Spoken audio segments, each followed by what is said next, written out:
UK, which means a breeze, such that it is generally wafting the air from the south, bringing some thick cloud and a little bit of drizzle here and there, particularly around western coast and over some hills, but also bringing a few breaks in the cloud across the southeast of England. Today we've seen some sunshine here, but where we've got clear skies could turn quite foggy overnight across the southeast. Temperatures also where it's clear likely to dip well down into single digits, 4 or 5, but most towns and cities holding up at 8 or 9 Celsius. So not a cold start to Tuesday.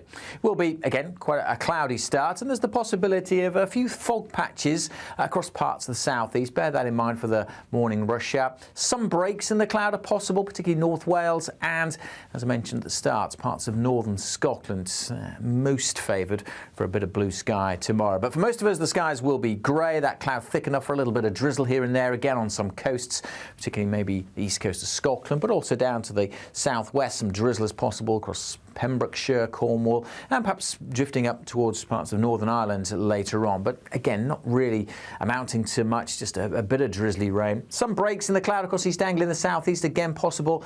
And northern Scotland should do okay for some blue sky and some sunshine. 13, 14 possible here, same across the southeast. Many other places, 11 or 12, where it just stays dry and fairly glum. As we go through the evening time, we've got plans for a firework display, then the weather shouldn't cause too many issues. We'll get a little breezy in the far northwest, and even the outlook for the rest of this week. More of the same. High pressure in control, light winds, temperatures creeping into the teens, a lot of cloud. Even though we'll see a cloudy start, it'll be a bright outlook for the rest of the day. Boxed Solar, sponsors of weather on GB News. You could win Christmas on us this year. There's cash, £20,025 in tax-free cash to make your new year go with a bang. There's also £5,000 to spend on all the gifts. We've also got Christmas lunch for you, with £500 in vouchers to spend at your favourite supermarket. And finally, a festive GB News goodie bag. For another chance to win, call 0903 681 3232. Calls cost £2 plus your network access charge. Text cash to 63232. One entry costs £2 plus one standard network rate message, or text bonus to 63232. 5 entries cost £5 plus one standard network rate message. You can enter online at gbnews.com/win. Entries start from just £2, or post your name and number to GB09 PO Box 8690 Derby DE1 9TT. UK only. Entrance must be 18 or over. Lines close at 6 p.m. on the 22nd of November. Please check the closing time if listening or watching on demand. Good luck. I'm Christopher Hope. From pop stars to politicians, I'll interview anybody in a pub who's got a political opinion. Join me every Friday on Spotify, Apple Podcasts, YouTube or gbnews.com, or wherever you get your podcasts. This is GB News, the People's Channel. Join me, Nana Akweer, for an informative, interactive news programme with a difference. It's fun. No, he didn't say that, Dave. I'm so surprised. I think there's an element of truth to that. Join me from 3 p.m. every weekend, only on GB News, Britain's news channel. It's Patrick Christie's Tonight, and here we do things differently. It's explaining the absolute madness of this, doesn't it? It's explosive. I mean, this is very good. It's lively. 850. Your government sat there, Sean, and it did nothing. It's controversial. And the Middle East has been in turmoil since before I was born. It's everything you need to kickstart your evening. Everyone's had their Weetabix tonight. I love to see it. That's Patrick Christie's Tonight, weeknights from 9 p.m. Only on GB News, the People's Channel, Britain's news channel. Court cases. A presidential dropout. Assassination attempts. This has been a US election like no other. And if the polls are correct, it's on a knife edge. Tomorrow night, stay up with us as the drama unfolds and America decides their next president. We'll discuss what it means for them, for the world, and for our special relationship. America Decides, tomorrow night from 11. Only on GB News. This is Britain's Newsroom, where your voice matters. It's just astonishing. With expert analysis and honest opinion, we don't just keep you informed. We bring you unique perspectives you won't see anywhere else. Can't argue with any of that. When the news happens, it happens here. On Britain's Newsroom, weekdays from 9:30 a.m. Only on GB News.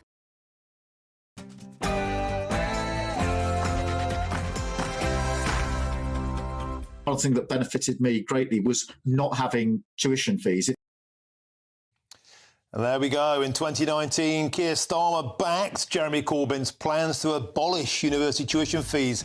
And as you heard him there, he said he benefited greatly from not paying any. Well, today, Keir Starmer is expected to raise tuition fees to almost 10 grand per year.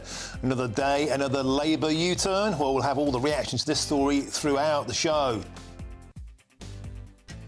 Very good afternoon to you. It's 3 p.m. Welcome to the Martin Daubney Show here on GB News. We're broadcasting live from the heart of Westminster and all across the UK. And we will have all of the reaction to that developing story. The government is expected to rise tuition fees, including the statement live from the House of Commons. And also on today's show, in July, Labour promised to shelve controversial plans to house 1,500 asylum seekers at RAF Wethersfield in Essex. Next, they said it was going to be a mega prison to house 1,700 cons. Well, today, they're expanding its capacity to house asylum seekers once again. Are you confused? Well, so are the locals, and I'll speak with one of the organisers later in the show. And we're just one day to go, and they're too close to call US presidential election. Live pictures there from Washington, D.C. It's too close to call with US presidential election. Donald Trump and Kamala Harris will get into the White House. Who will win? We'll head stateside for the very latest on the greatest political show on earth. And that's all coming up in your next hour.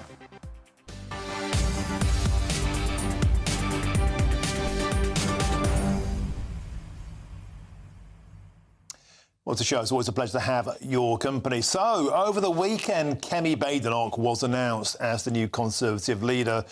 That precipitated a dramatic increase in the membership of the Reform Party.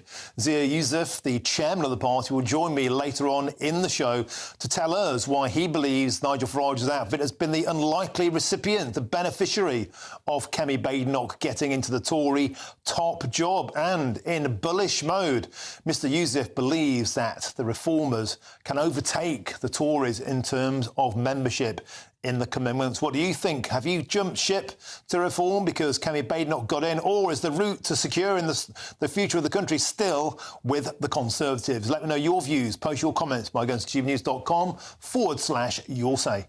But now it's your news headlines, and here's Sophia Wensler.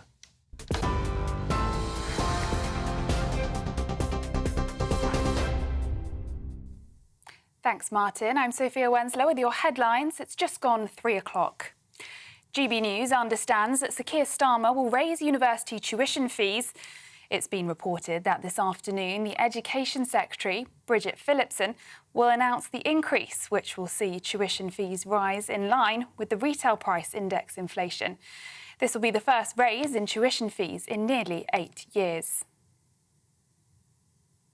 In other news, the Prime Minister has announced an extra £75 million to tackle people smuggling gangs.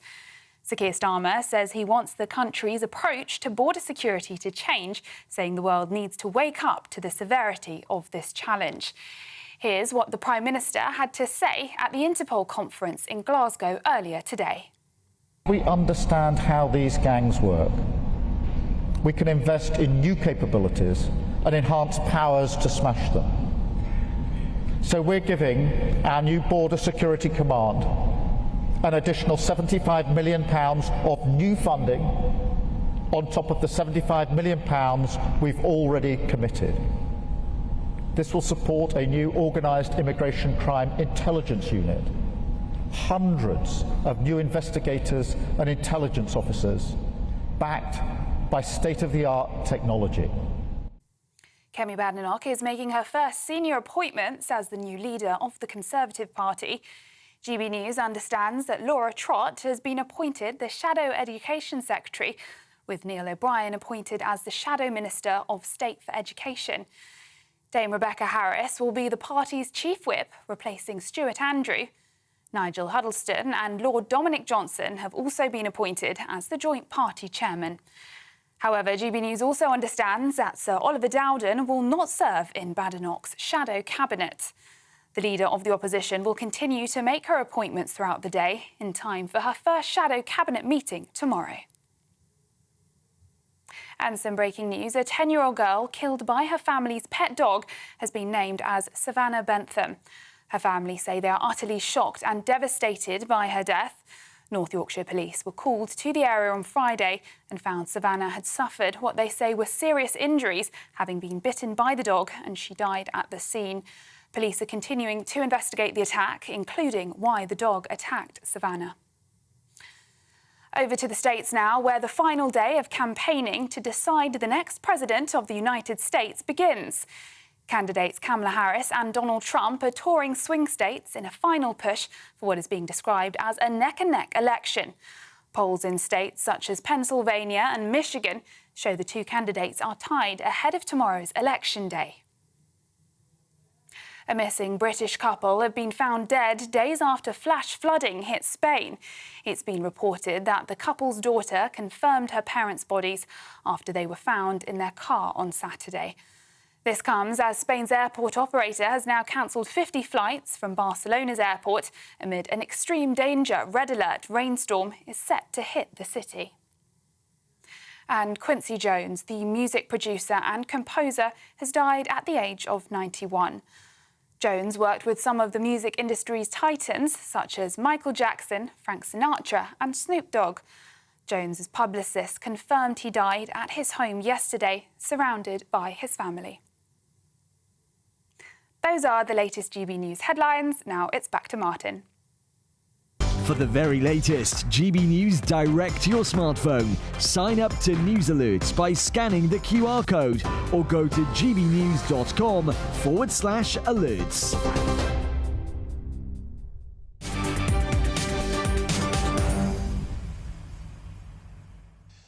Thank you, Sophia. Now, another day, another Labour U-turn. Sir Keir Starmer looks set to raise tuition fees for the first time in 8 years. A little later today, Bridget Phillipson, the Education Secretary, is expected to announce an increase which will see tuition fees rise in line with the retail price index, that's inflation, and the fee will rise will likely come into force from September 2025, meaning that it will affect A-level students who are currently applying to universities. That includes my kids. Well, let's now get the latest with our political editor, Chris Hope. Chris, welcome to the show. Here we go again, another Labour U-turn. I seem to remember Sir Keir Starmer standing on a mandate promising to abolish tuition fees when Jeremy Corbyn was trying to get his trotters into number 10, and then I definitely remember him saying he benefited great from not having to pay tuition fees himself. This will be yet another page in the manual entitled Sir Keir's Flip-Flops, won't it? Well, Martin, let's break that down a bit, shall we? I'm joining you now from Westminster Hall, which has seen its fair share of historical drama over the centuries. 1,000 years old, the hammer beam roof above me here in this amazingly ancient hall. It's seen a lot of political drama in that time, the latest of which is today in the House of Commons. We are going to hear from Bridget Phillipson, the Education Secretary, almost certainly announcing an increase, the first one in 8 years, of tuition fees from £9,250 frozen there under the Tory government to £9,535. That's an increase of nearly £200. The maintenance loan will go up for poorer students who need help with their living costs. But this is a moment, I think, for this government. Now, the party itself, the Labour Party, did not say it would cut or increase them in its manifesto. But when Keir Starmer ran to be Labour leader back in 2020, he said this: he would support the abolition of tuition fees and invest in lifelong learning. The abolition of the fees, he's now increasing to maybe as much as £9,535. So it's not a U-turn by the Labour Party, but it's certainly a flip-flop by the Prime Minister on where he was just 4 years ago. And this will no doubt provide opportunities for the Conservative Party to have their first attack. They have, of course, appointed a shadow education minister, perhaps just in the nick of time, Chris, to ask a searing question about this U-turn later on today. Tell us more. Yeah, and there's no accident. What's happening here is that you've got some big beasts leaving the Tory party shadow front bench. So just moments ago, Andrew Mitchell confirmed he is standing down as the shadow foreign secretary. Add to that Oliver Dowden, the former Deputy Prime Minister, Jeremy Hunt, the former Chancellor and Shadow Chancellor, James Cleverly, the former Shadow Home Secretary, and Rishi Sunak. That's almost a Mount Rushmore of senior players on the top jobs, I think, in the last Tory government. They're all clearing off the backbenches, leaving the field open to new names. So we have now Laura Trott confirmed as the Secretary of State for Education, Neil O'Brien, crucially a supporter of Robert Jenrick. Of course, he lost out in the leadership at the weekend to Kemi Badenoch. She is now the Shadow Education Minister. Other confirmed names, Nigel Huddleston, the former Culture Minister, and Lord Johnson, Dominic Johnson. These two are the party's joint chairman. And also Rebecca Harris, she's the Shadow Chief Whip. So she is now coordinating quite a big shake-up of the Tory front bench ahead of a Shadow Cabinet meeting tomorrow. Briefly, other names in the frame: Helen Whately, Andrew Griffiths, Robert Jenrick maybe as Shadow Home Secretary, Alex Burghardt, Andrew Bowie, Julia Lopez, Claire Coutinho, Mel Stride, Chris Philp. A whole new name there. Not a lot of those names will be known to our viewers and listeners because Kemi Badenoch is starting out on a 4-year programme of principles, working out what the policies are gradually, slowly, so she thinks she can be in a position to beat Labour and seize back power in 2028. 2029. That's what she told members of the and supporters of the Tory party at CCHQ, where I was earlier. She thinks they can overturn this massive majority of Labour of 171 in just a single parliamentary term. That is surprising, but we'll wait and see if it can happen. It will never have been done before. So right now we're waiting for the Shadow Cabinet meeting tomorrow, and then of course PMQ's Sir Keir Starmer versus Kemi Badenoch. Popcorn at the ready, Wednesday lunchtime on GB News. Okay, thank you very much, Chris. And of course, we'll cross back to you later on the show because Zia Youssef, the Reform Party chairman, he says that Reform has seen a bumper weekend because Kemi Badenoch got into power. So are the Conservatives jumping ship? We'll have more of that later in the show. And now I can get the view of the co-organiser of the Academy of Ideas Education Forum, Gareth Sturdy. Gareth, welcome to the show. So, as we've just heard, more examples here, are there not, specifically of Keir Starmer doing absolute volte-farces on tuition fees, campaigning to abolish them, just like his buddy Jeremy Corbyn before him in that 2019 election pledge. He abolished them. He wants to abolish them altogether. Now it's putting fees up through the roof. Another day, another Labour U-turn? I mean, absolutely. It's another thing that you just wouldn't expect a Labour government to be doing, to suddenly hiking tuition fees. It speaks to me of the disarray of Labour education policy, frankly. I just don't think they know what they're doing with education. And you think that keeping students sweet would be central to the Labour Party's manifesto, as indeed it has been in recent history. They rely a lot upon academia for their voter base, and we saw huge support. Corbyn almost got into number 10, almost primarily off the back of this abolition stance. And now they're in power once again. Reality bites. They can't afford it. Yeah, but beyond that, I mean, it's a kind of intellectual crisis. Like, you know, a solid left-wing position should be that getting a good education is a way of transcending any kind of limitations you've got due to your background or what have you. So, in my view, you know, Labour should be all for making education as accessible as possible. But having said that, I think part of the crisis that universities are in is that just simply too many people are going to university, too many people are there that shouldn't really be there, and that just drives the costs up. And the problem with that, of course, is this won't ever impact the wealthiest, and it certainly won't impact the numbers of foreign students coming over who are already through the roof. They pay a lot more than Brits. Those who suffer are the working classes, those at the bottom who can least afford it. People like myself, coal miner's son, first person in my family to go to university in an era where there were no tuition fees. Gareth Sturdy, I put it to you. Now, the people who will be impacted most by this are those at the bottom who need the most help. It won't affect the rich. Well, I think that's absolutely true. And I mean, it's still the case that when a young person kind of, emerges from academia and steps out into the world, they've got debt on them that we normally used to associate, with sort of mortgage levels of debt. To enter the workplace with that kind of thing hanging over you, well, I mean, it's a huge thing for anyone, particularly those people who, as you say, might come from poorer backgrounds. But actually, we saw with Phillipson earlier in the year that she is far too willing to kind of take account of international students in terms of restrictions on free speech were kind of kept in place because to release them might alter the views of students coming from China.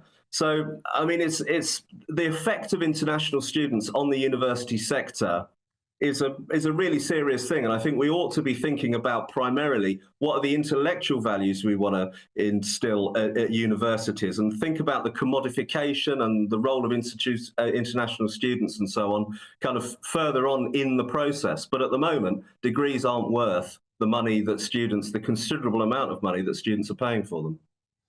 Gareth Sturdy, I think you're talking absolute common sense. In fact, I had Bridget Phillipson on this show before the election, and I said to her, can you please promise us to do more for the white working classes, people like yourself, people like myself? She said, yes, of course, and here we are again. They've been put at the back of the queue, in my opinion. Gareth Sturdy, thank you very, very much for joining us this afternoon on GB News. Thank you. Thank you. Now, moving on, is the Prince of Wales is evolving into a global statesman. Well, he begins a 4-day visit to Cape Town today, hosting, of course, the Earthshot Prize later this week. And we can now cross there live and speak with GB News' royal correspondent Cameron Walker. Cameron, welcome to the show from beautiful South Africa. Tell us more.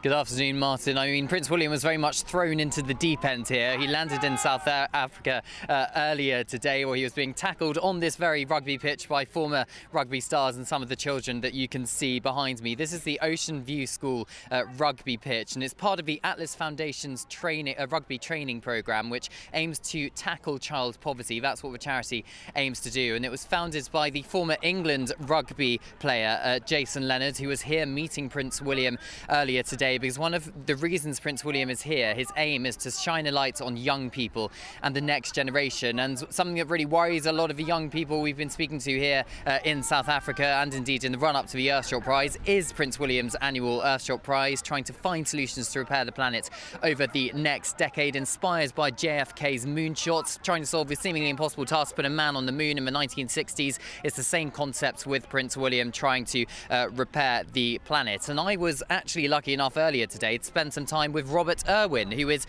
the late crocodile hunter's son, Steve Irwin. He's a conservationist himself, and he was visiting one of the Earthshot finalists from last year at a local fishing harbour, one of the oldest harbours in South Africa, who is trying to help out local fishermen. So this is what he said to me earlier.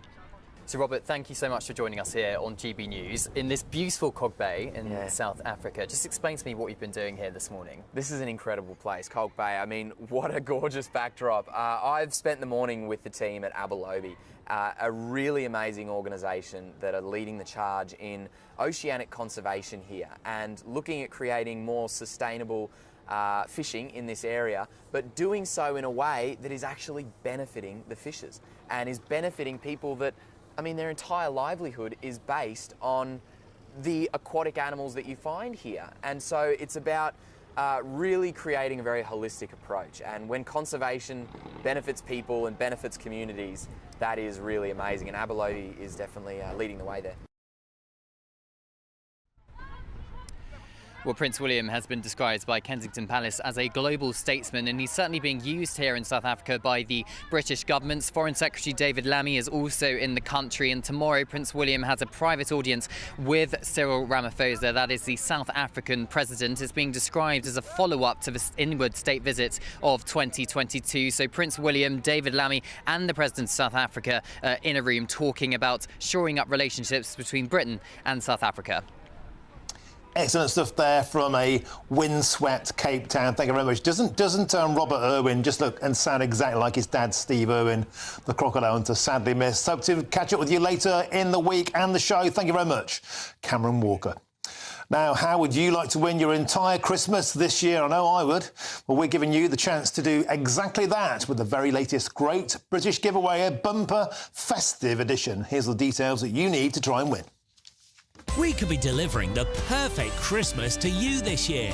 First, we'll give you £20,025 in tax-free cash. Then we'll give you £5,000 to spend on all of your Christmas presents. Christmas lunch, that's on us too. With a further £500 in vouchers to spend at your favourite supermarket. Finally, a GB News Christmas goodie bag. And the best news, you'll get it all in time for the big day. For your chance to win, call 0903 681 3232. Calls cost £2 plus your network access charge. Text cash to 63232. One entry costs £2 plus one standard network rate message. Or text bonus to 63232. 5 entries cost £5 plus one standard network rate message. You can enter online at gbnews.com/win. Entries start from just £2 or post your name and number to GB09 PO Box 8690 Derby DE1 9TT.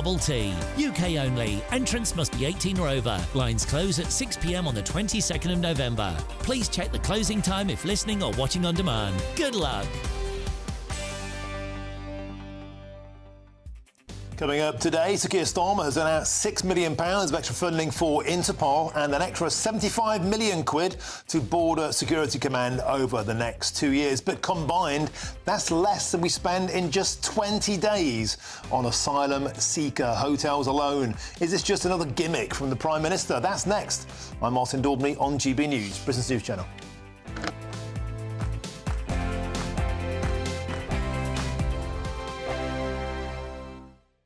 Nightmare commute? Kick it up a gear with GB News Radio. You can listen online and on DAB+ and on the GB News app. We're also on TuneIn and the Radio Player app. From the school run to rush hour, get revved up with GB News Radio. We are the People's Channel, Britain's news channel. In the GB Newsroom, we bring you the news as it happens. With our team of dedicated journalists across the UK, we're ready to keep you up to date with what's happening every half an hour, every single day. Bulletins here on GB News, the People's Channel, Britain's news channel. Headliners. Tomorrow's papers tonight, every night from 11 p.m. The Daily Mail now, Josh, and pub landlords have to worry about more than the optics when it comes to offensive banter, Yeah, it this seems. is a really big story and important. Pub landlords could have to become banter cops to stop themselves being sued by staff offended by comments from customers under workers' rights reform. So, Labour, when they were part of their election process, they were like, we're going to reform workers' rights, and that all sounds good on paper, but there were issues in terms of how might it affect employees and fear from employees costing them more money. One of these things that they're sort of pushing through, though, is that in the Equality Act of 2010, part of the issue was that if you were offended at work or someone said something sexist or racist, something that affected you, the employer had to take some sort of, they had three chances to kind of take action. Yeah. Now, the employer has to should have taken action already. So employees can sue employers. Now, this has a big impact on us because we're comics and we perform in venues. And if some of the bar staff hear a joke that they don't like, then they can sue their employer, potentially, under this legislation. So it's not punters? Well, also, it could be like you're at a bar and some bloke is like, oh, I like that top, or whatever. That's not good behaviour. But the point is now that employee could sue their employer. So, because, I mean, the sort of scenario I was imagining was that a barmaid was being maybe sexually harassed or That's something. what they're focusing in this article, but other articles have gone down the free speech route. Okay. And also venues and universities having lectures. We saw it at, in Edinburgh Fringe Festival and Sadowitz. He had a show cancelled not because of any punters, but because two of the 18-year-olds were working. They were upset by his There was a wedding. bar in Brighton, wasn't there? There was a story we covered a few weeks ago. A bar in Brighton threw some people out. Because They had turfs on the... Turfs. GB News, the People's Channel.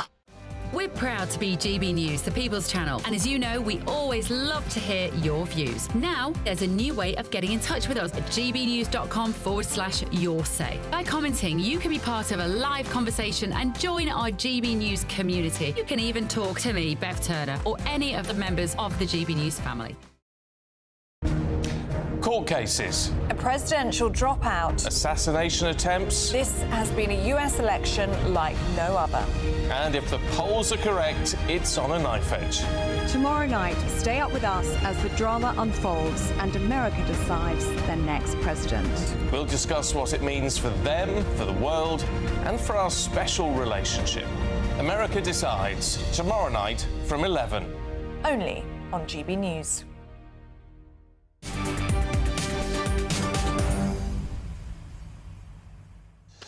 Welcome back. It's 3:25. I'm Martin Daubney here on GB News. The Prime Minister is throwing yet more money at his new border command. A further £75 million, in fact, confirmed today as he sets his sights on ending the small boats crisis. We're speaking to the Interpol General Assembly in Glasgow earlier this morning. Sir Keir Starmer warned that the world needs to wake up to the severity of the challenge we face. And the government intend to give border security forces enhanced powers and fast-track migrant smugglers through the courts in order to, well, we've heard all this before, to smash the gangs. We can now speak with GB News' Home and Security Editor, Mark White. Mark, welcome to the show. £6 million to Interpol, £75 million to Border Security Command, £81 million. That's less than we spend on hotels in 20 days. It's a drop in the ocean, isn't it? Yeah, it's not a great amount of money in the scheme of things in terms of the international effort that will be required from law enforcement over a period of time to try to make some meaningful inroads into disrupting and dismantling these gangs. And everything that my years of covering the migrant crisis tells me about what's likely to happen is that, yes, the government or the law enforcement authorities in the UK and elsewhere will have their successes. They will dismantle some gangs and lock up a number of people involved in smuggling operations, but I don't think it will end the crisis and the use of small boats to come across the English Channel. It's just too well organised and too lucrative for these criminal gangs, in the same way that the international drugs trade is well organised and too lucrative to fail as far as that criminal enterprise is concerned. And in fact, if we look at what happened with the Channel migrant crisis with regard to the use of lorries, which I covered more than 2 decades ago now, that was a huge political hot potato at the time. Very significant sums of money were invested in the French government and in beefing up security around the port of Calais.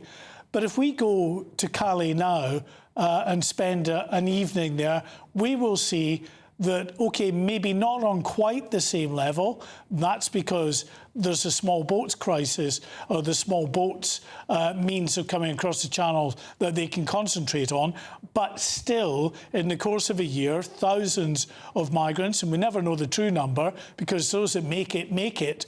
It's not like being picked up in the channel and counted. So they are still coming across in the backs of lorries in their thousands, despite the huge effort that's gone on both in France and in the UK to stop that trade. And Mark, am I missing something, or how on earth does fast-tracking people smugglers into the courts, like those involved in the riots, work if, for example, the people smuggler is in Iraq or Syria or even France? Well, this is the big issue, and the problem that you put your finger on there, Martin, is the one of international cooperation. It's absolutely fine to cooperate with our closest neighbours in France, as we do, and we do relatively well, or even in Germany, where some of these boats get stored. But when you're going further up the chain into other countries in the Middle East and in Africa and in Asia, it's much more difficult to ensure that there are good working sort of relationships with those particular governments. Some of them may be very unfriendly governments, dysfunctional governments, where you really haven't much chance of having any kind of proper and effective working relationship with. So that's going to be extremely difficult to stop this flow of migrants that they want to do coming out of these source countries and into Europe. I think that's likely to continue even at an increased pace. And Mark White, meanwhile, the numbers continue to escalate. So whatever they're doing, it's simply not working. What are the current numbers? Where are we at in terms of the small boat arrivals and the labour in so far this year, Mark? What are the latest numbers? Funny you should ask, and just like magic, I can pull you the latest figure out of my head.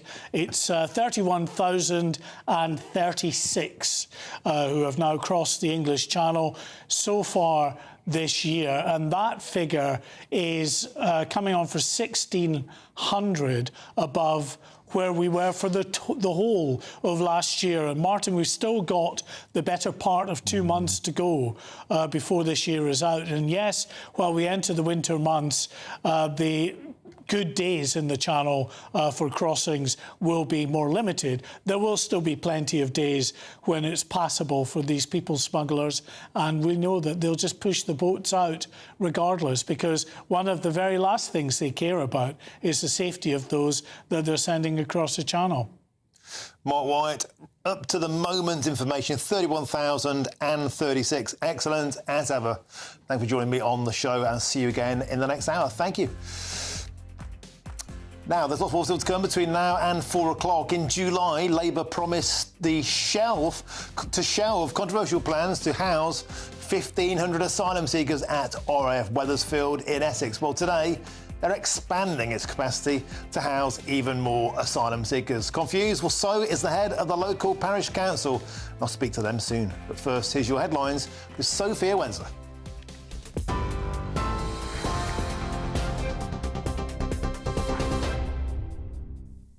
Martin, thank you. It's 3:31. These are your headlines from the GB Newsroom. GB News understands that Sir Keir Starmer will raise university tuition fees. It's been reported that this afternoon, the Education Secretary, Bridget Phillipson, will announce the increase, which will see tuition fees rise in line with the retail price index inflation. This will be the first raise in tuition fees in nearly 8 years. In other news, the Prime Minister has announced an extra £75 million to tackle people smuggling gangs. Sir Keir Starmer says he wants the country's approach to border security to change, saying the world needs to wake up to the severity of this challenge. Here's what the Prime Minister had to say at the Interpol conference in Glasgow earlier today. We understand how these gangs work. We can invest in new capabilities and enhance powers to smash them. So we're giving our new Border Security Command an additional £75 million of new funding on top of the £75 million we've already committed. This will support a new organised immigration crime intelligence unit, hundreds of new investigators and intelligence officers, backed by state-of-the-art technology. Meanwhile, Kemi Badenoch is making her first senior appointments as the new leader of the Conservative Party. GB News understands that Laura Trott has been appointed the Shadow Education Secretary, with Neil O'Brien appointed as the Shadow Minister of State for Education. Dame Rebecca Harris will be the party's chief whip, replacing Stuart Andrew. Nigel Huddleston and Lord Dominic Johnson have also been appointed as the joint party chairman. However, GB News also understands that Sir Oliver Dowden and Andrew Mitchell will not serve in Badenoch's shadow cabinet. The leader of the opposition will continue to make her appointments throughout the day in time for her first shadow cabinet meeting tomorrow.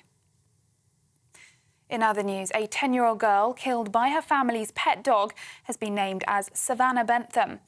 Her family say they are utterly shocked and devastated by her death. North Yorkshire Police were called to the area on Friday and found Savannah had suffered what they said were severe injuries, having been bitten by the dog, and she died at the scene. Police are continuing to investigate the attack, including why the dog attacked Savannah. And over to the States now, where the final day of campaigning to decide the next president of the United States begins. Candidates Kamala Harris and Donald Trump are touring swing states in a final push for what is being described as a neck-and-neck election. Polls in states such as Pennsylvania and Michigan show the two candidates are tied ahead of tomorrow's election day. Those are the latest GB News headlines. More in half an hour. For the very latest GB News direct to your smartphone, sign up to News Alerts by scanning the QR code or go to gbnews.com/alerts.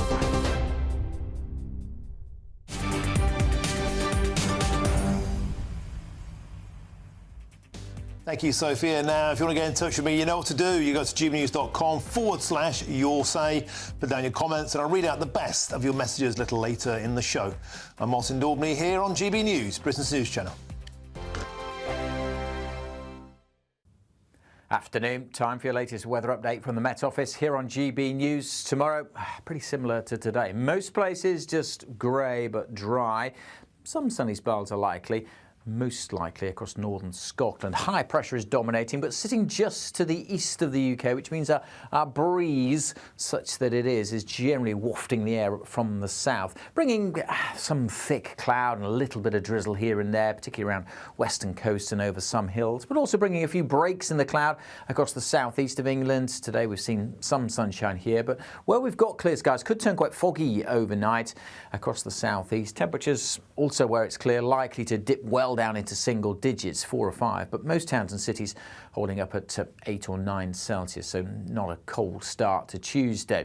Will be, again, quite a cloudy start, and there's the possibility of a few fog patches across parts of the southeast. Bear that in mind for the morning rush hour. Some breaks in the cloud are possible, particularly North Wales and, as I mentioned at the start, parts of northern Scotland, most favoured for a bit of blue sky tomorrow. But for most of us, the skies will be grey, that cloud thick enough for a little bit of drizzle here and there, again on some coasts, particularly maybe the east coast of Scotland, but also down to the southwest. Some drizzle is possible across Pembrokeshire, Cornwall, and perhaps drifting up towards parts of Northern Ireland later on. But again, not really amounting to much, just a bit of drizzly rain. Some breaks in the cloud across East Anglia in the southeast, again possible.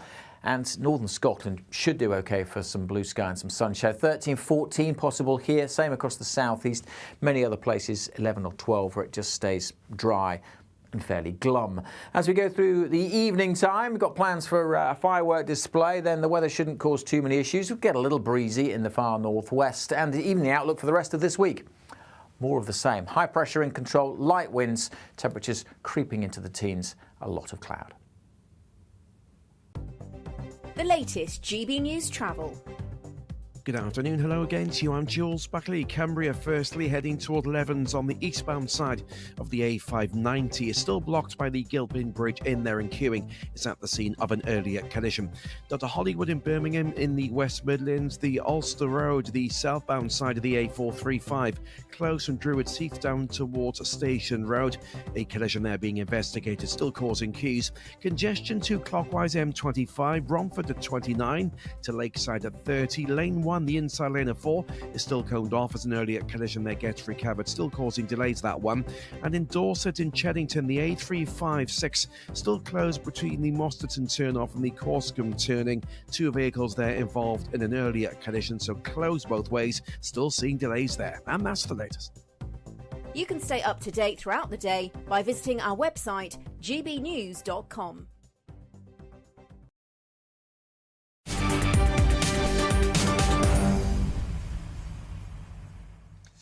Welcome back. Your time is 3:38. I'm Martin Daubney here on GB News. The president of the National Farmers Union, Tom Bradshaw, who we had on the show on Friday, has today met with the Environment Secretary, Steve Reed, to voice anger over changes to inheritance tax. Unveiled in the budget last Wednesday, the change means that farms worth more than £1 million are now subjected to a 20% tax, with a report suggesting it could hit over 2/3 of UK farms, despite the government saying it would only impact around a quarter. Well, let's now speak with our reporters out on the farms of Great Britain, Will Hollis and Anna Riley. Will, let's start with you. I believe you're up there in Lincolnshire. Tell us more.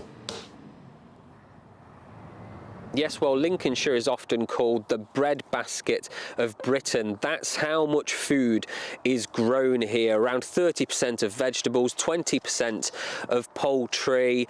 Probably won't find many cows or pigs, but what you will find at the moment is a lot of really upset and actually quite angry farmers. And I don't think he will mind me saying that, Andrew Ward, you're one of those farmers that since Wednesday, when we heard about the budget and the inheritance tax, relief of £1 million, but then after that £1 million, you'll be taxed if you do pass this farm down to your family. Just tell me, what is this farm and what does it mean to you? Well, I was brought up here and done nothing else but farm all my life. My father started this farm. He moved from Lincoln. He was farming across there. He moved here in 1958, rented this farm for a start, then had the opportunity of buying it, so he bought that. And then over the years, we've added bits on over the back here and added bits onto the boundary of the farm. And so altogether, we own now about 560 acres. We're farming another 1,000 acres on top of that belong to other people, so that doesn't have a financial implication for us. But for me to have that, my father died in 2020, so obviously I was taken on and I inherited the farm before that. And it's with farming, it's very not like any other business where the person who owns that farm says, right, now you're going to have that farm. Gradually it's handed down, and farmers though inherently carry on well into their 80s. 60 when a lot of people retire, farmers inherently don't retire. And so for me to take this farm on and expand it with what we're doing, but then now to suddenly have the budget news with all the other things that's in the budget, not just the inheritance tax, it's a massive, massive blow. And what's the potential fallout for inheriting this farm, maybe for your children or for your family, because of that inheritance tax? Well, just the tax alone, if we drop the acreage down to say 500 acres and you have the first £1 million is tax-free, and then after that £4 million, which then for me that's £80,000 a year over 10 years that tax would be. And we're just not making the money from growing the crops because we don't set the price of the crops, and any manufacturing industry has a process they go through. With farming, we don't know what that process is because the weather changes it, and every time we get rain that we've had a lot of, it adds on to our costs. So it's so uncertain, and the farmer carries all that uncertainty. You can probably hear in the background a little bit of noise from a tractor because this is a working farm. There's been a lot of noise around the inheritance tax, but you've been telling me that there are some things that were also included in the budget that haven't had the same news and focus on. That's right. There are about 5 different things altogether. So the inheritance tax is a big one, but we've also had the scaling down of our single farm payment. So the money that we would get from the growing crops, if you like, over the years it's scaling down. That has been chopped next year 70%. It will be gone totally in 2 years' time. We've got the double cab pickups that a lot of farmers use as a working vehicle, contractors. That tax relief is going. There's a lot of pressure on farmers. Fertiliser as well. Fertiliser tax as well. We need fertiliser to grow food. Especially with a big farm, a big family farm like this. Andrew Ward, farming here in Lincolnshire. Thank you, Will Hollis, and thank you to Andrew. Now, from the breadbasket of Britain, let's cross now to God's own country. Anna Riley in East Yorkshire. Anna, what's the latest down on the farm there? Good afternoon, Martin. Well, I'm here with Anna Longthorpe. She is a 4th generation free-range pig farmer, and we're here at her farm shop and cafe, Anna's Happy Kitchen in Howden. Anna, just tell us about the impact that these budget measures are going to have on you and your family and the wider farming community here in East Yorkshire. Well, it's a great concern for the next generation taking the business on. Now, farmers need land to produce food. We can't produce food without that land. And land isn't like any other business asset in that it doesn't depreciate. The value of land has gone up and up and up exponentially over the years. And it's not farmers buying that land that's made the value of that land increase. It's more your property developers, your corporations buying up land to offset their carbon footprints. Because of that, farmers are incredibly asset rich, but they're very cash poor. The other thing is farmers supply into a supply chain. They're different to other businesses in that they don't have any control over the price that they receive for their goods.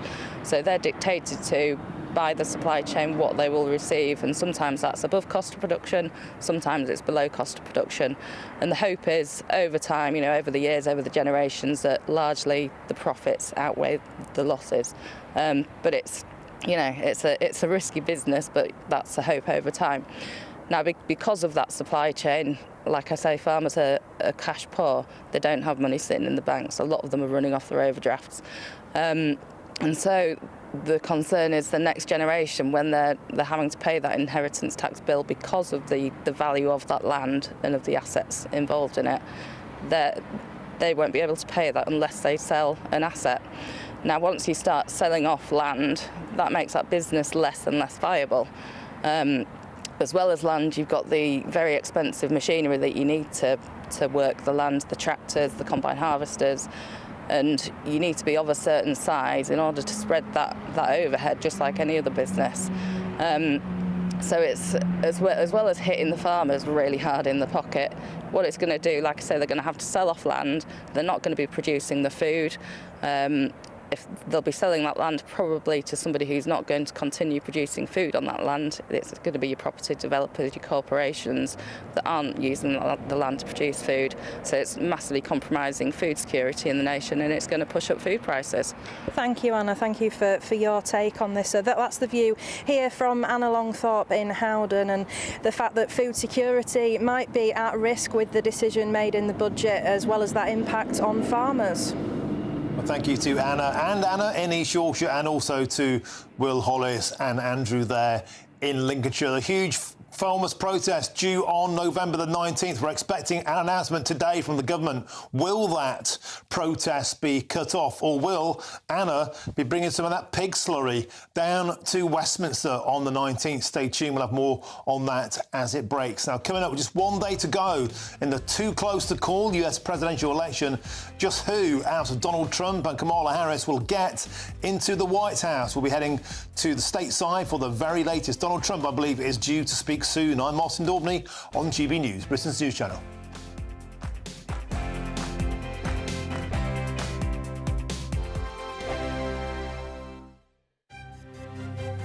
GB News Breakfast, every day from 6 a.m.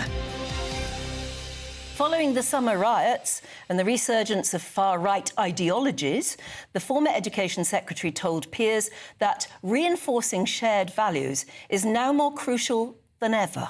So we're asking this morning, should we teach British values, or would it be a step backward? Or how do you even start? To debate this now, we're joined by the Campaign for Real Education chairman, Chris McGovern, and political commentator Matthew Stadlen. Well, I think these days, particularly in schools, it's quite fashionable to look at the negative sides of Britain's identity, particularly British history.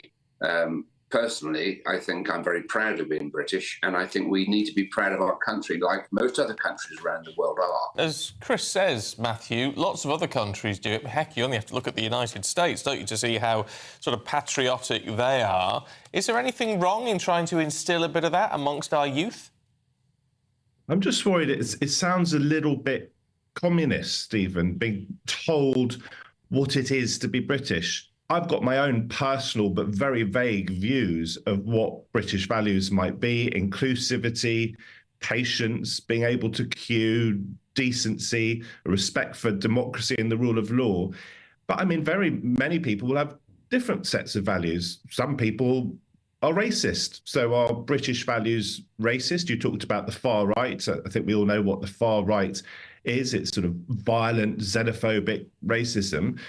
But if you have, say, I don't know, 3-4 million people in this country who might describe themselves as racist or far right, and they're British, or as British as you lot and as I am, does that mean those values get taught in schools? My worry is it's a little bit communist. GB News, the People's Channel. Court cases. A presidential dropout. Assassination attempts. This has been a US election like no other. And if the polls are correct, it's on a knife edge. Tomorrow night, stay up with us as the drama unfolds and America decides their next president. We'll discuss what it means for them, for the world, and for our special relationship. America Decides, tomorrow night from 11. Only on GB News.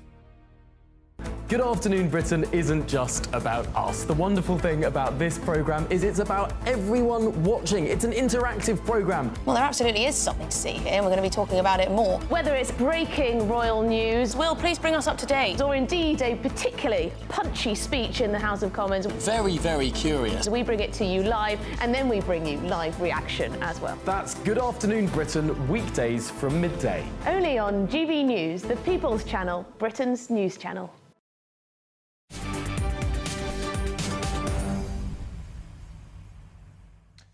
Welcome back. It's almost 10 to 4. I'm Martin Daubney here on GB News. Now, it's less than 24 hours to go until polls in the US open for this historic US presidential election. Kamala Harris is spending all of today in Pennsylvania, the battleground state which is expected to determine the outcome of this election. And meanwhile, Donald Trump is rallying in 3 states, North Carolina, Pennsylvania, and also the crucial swing state of Michigan. And joining me now to discuss this is GB News' correspondent in America, Steve Edgington. Steve, welcome to the show. So it's going down to the absolute wire. Polls coming out saying it could go either way. What's the very, very latest? The election seems incredibly close. As you say, the opinion polls show that either candidate has a shot at winning this election. Kamala Harris is focusing on the key state of Pennsylvania today. In fact, both candidates are visiting the same city. Donald Trump is in Reading this morning. Kamala Harris will be there in the afternoon. This is an incredibly important state. It has 19 electoral votes, and the population there is massive, yet the margins, when it comes to the last few presidential elections, have been very small. Joe Biden won the state by less than 80,000 votes in 2020. So both candidates are trying to appeal to the Puerto Rican population there. There's just under 500,000 Puerto Ricans. And Donald Trump seems to have made inroads with a lot of ethnic minority, Latino, black voters across the country. Kamala Harris, on the other hand, she is focusing on white women. That's her key base. A lot of moderate white female Republicans are now voting for the Democrats. And she's also trying to win back some of those black voters, particularly those black men, who seems to have abandoned her party in recent months. So Donald Trump, yes, he's going all across the country today. He's not just focusing on Pennsylvania. And tomorrow night, it might be a complete sort of nail biter as we go down to the wire in each of these states. It could be incredibly close. And we may not know until a few days, even a week. We're talking about weeks, some people are speculating, until all the votes are counted. We may not know who has actually won this election. And Steve, in fact, we can just see now Donald Trump taking to the stage there in North Carolina, expected to address the state very, very soon. Earlier on today, he was saying the US is now an occupied country, and he was calling this election Liberation Day. One of the key tenets of the Trump campaign has been immigration. Under Kamala Harris and Joe Biden, millions, perhaps even 10 million illegal migrants have entered the United States through the southern border. And this is a major issue for Americans. Kamala Harris, on the other hand, is focusing almost entirely on Donald Trump, her opponent. She is relying on his unpopularity amongst many voters to get her over the line. The Democrats have run a very negative campaign. This has all been about Donald Trump. She's been talking about, we need to end the era of Donald Trump. Okay, Steve, in fact, we're going to have to cut you off there now. We are going live to Donald Trump addressing North Carolina. Good party. They're always up at the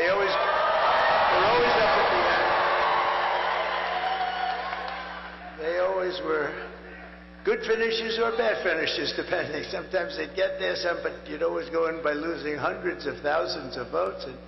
And you'd watch it like a racehorse, and sometimes they'd get there, and sometimes they wouldn't. But with North Carolina, I always got there because we won every race, every time.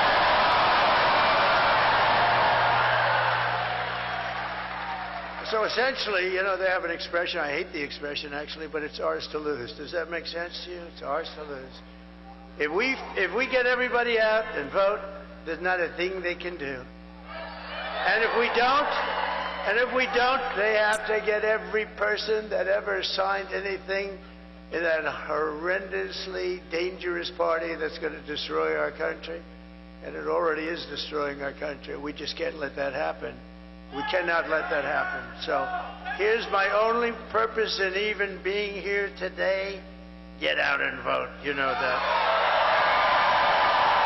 I'm thrilled to be back in this beautiful state with thousands of proud, hardworking American patriots. That's what you are. You're patriots. You built this country. You built this country. But I'd like to begin by asking a very simple question. Are you better off now than you were 4 years ago?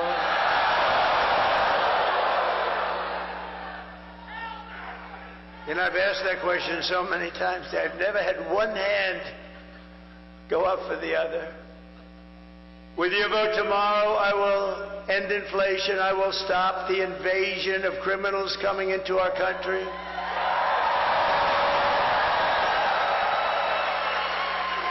Which I happen to think is the absolute worst thing that has ever happened to our country. I've never seen it.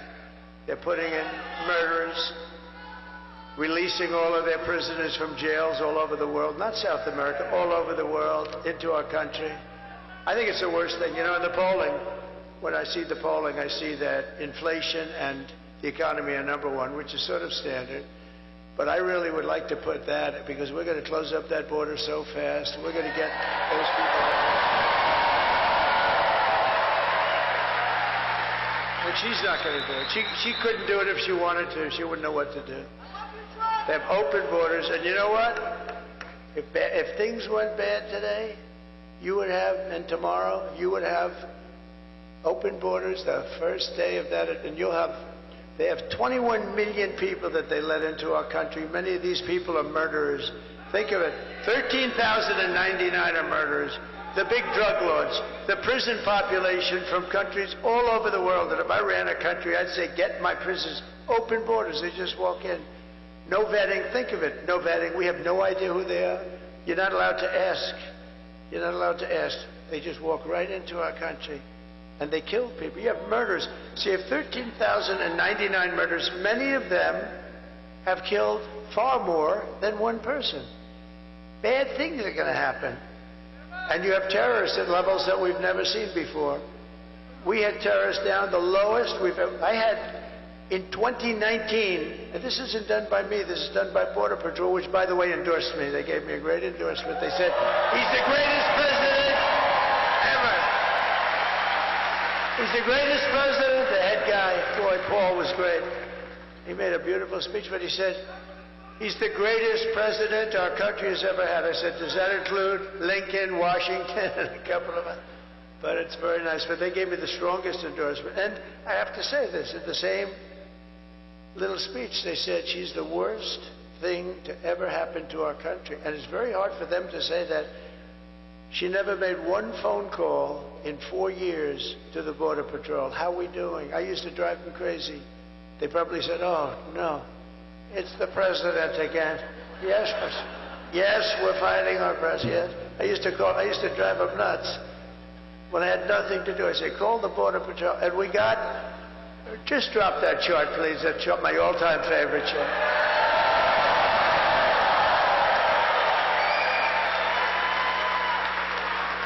My all-time favorite chart, I love that chart.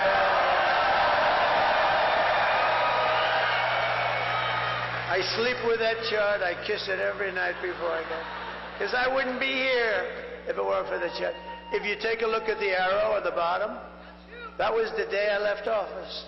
That was the lowest illegal immigration we ever had. And I kept it pretty good. And then you take a look, and we had Mexico pay for their soldiers. They didn't want to pay for their soldiers. I said, you have to give us soldiers while we build the wall.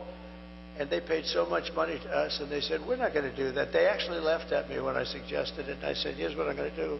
I'm going to put a tariff of 100% on all your cars and everything that comes into the United States. They said, you know what they said? Sir, we would be greatly honored to let you have our soldiers free of charge. Thousands. How many would you need, sir? I said, as many as it takes.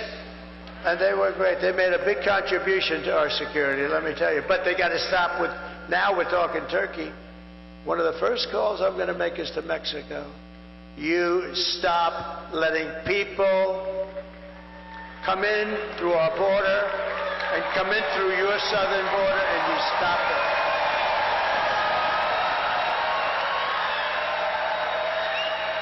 Because Mexico, and I had a great relationship with the president, but he retired now. He left. He was a good man. He was a socialist. You can't have everything, but he was a good man.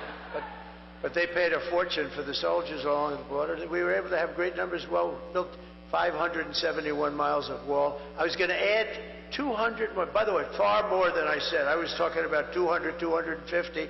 We built 571. And nobody talks about it. And you know what I did? Because we had a Congress that was not behaving. I said, I don't care. This is an invasion of our country. I'm taking it out of the military. And I took it out of the military because I gave them $725 billion. I say, congratulations, fellas, I'm taking out 10.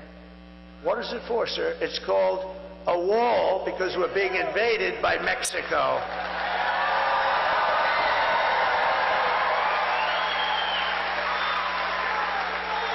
But now we have a new president in Mexico. It's supposed to a very nice woman, they say. I haven't met her. And I'm going to inform her on day one or sooner that if they don't stop this onslaught of criminals and drugs coming into our country, I'm going to immediately impose a 25% tariff on everything they send in to the United States of America.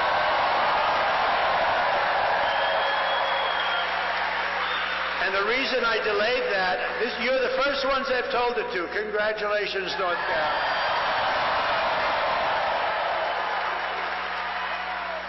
And it's only got a 100% chance of working, because if that doesn't work, I'll make it 50. And if that doesn't work, I'll make it 75 for the tough times. And I'll make it 100. Then I'll make it 100. And at some point, they'll have so many soldiers on their southern border. You know, their southern border is where they come in. They come right through. And by the way, it has a 100% chance of working. It's only a question. I'll start off at 25%. That's a lot. Do you know Mexico's our #1 trading partner? Do you know what that costs? They make a fortune. They've taken over our country in a way since this Biden-Harris people. They became our #1 trading partner, and they're ripping us off left and right. It's ridiculous. They're not going to rip us off. They wanted $3 billion to meet with Biden. They wouldn't have said that with me. I would have said, oh, really? You want $3 billion to meet? I'd do the opposite. If you don't give us $3 billion, I'll impose the biggest frickin' tax.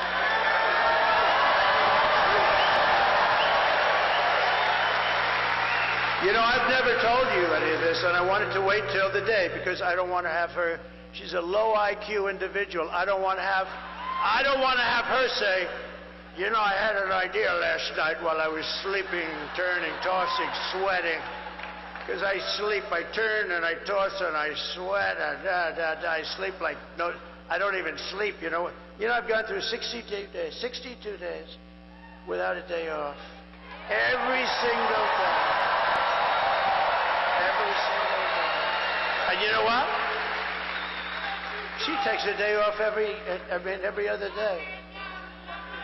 Last week, she makes a terrible little, she has these press conferences that last for about 2 minutes, and then she takes the day off. You know, when you're running for the president of the United States and you want to do it because you have to fix the country, that's the way I'm doing. Otherwise, I wouldn't do it. I could be at the most gorgeous beaches in the world right now. But I'd much rather be with you people because you people I like you people better. I'd much rather be with you. No, I would. No, and we're doing something historic. You know what we're doing? This has never been done before. They'll never have rallies like this. You know, we went to Milwaukee the other night, and we're doing great in Wisconsin, by the way. We could have filled that arena. What do they have? 28,000 seats, including the floor, fully packed. We could have filled that arena 3 times, maybe 4 times. The people outside, thousands and thousands of people. It's never going to be that.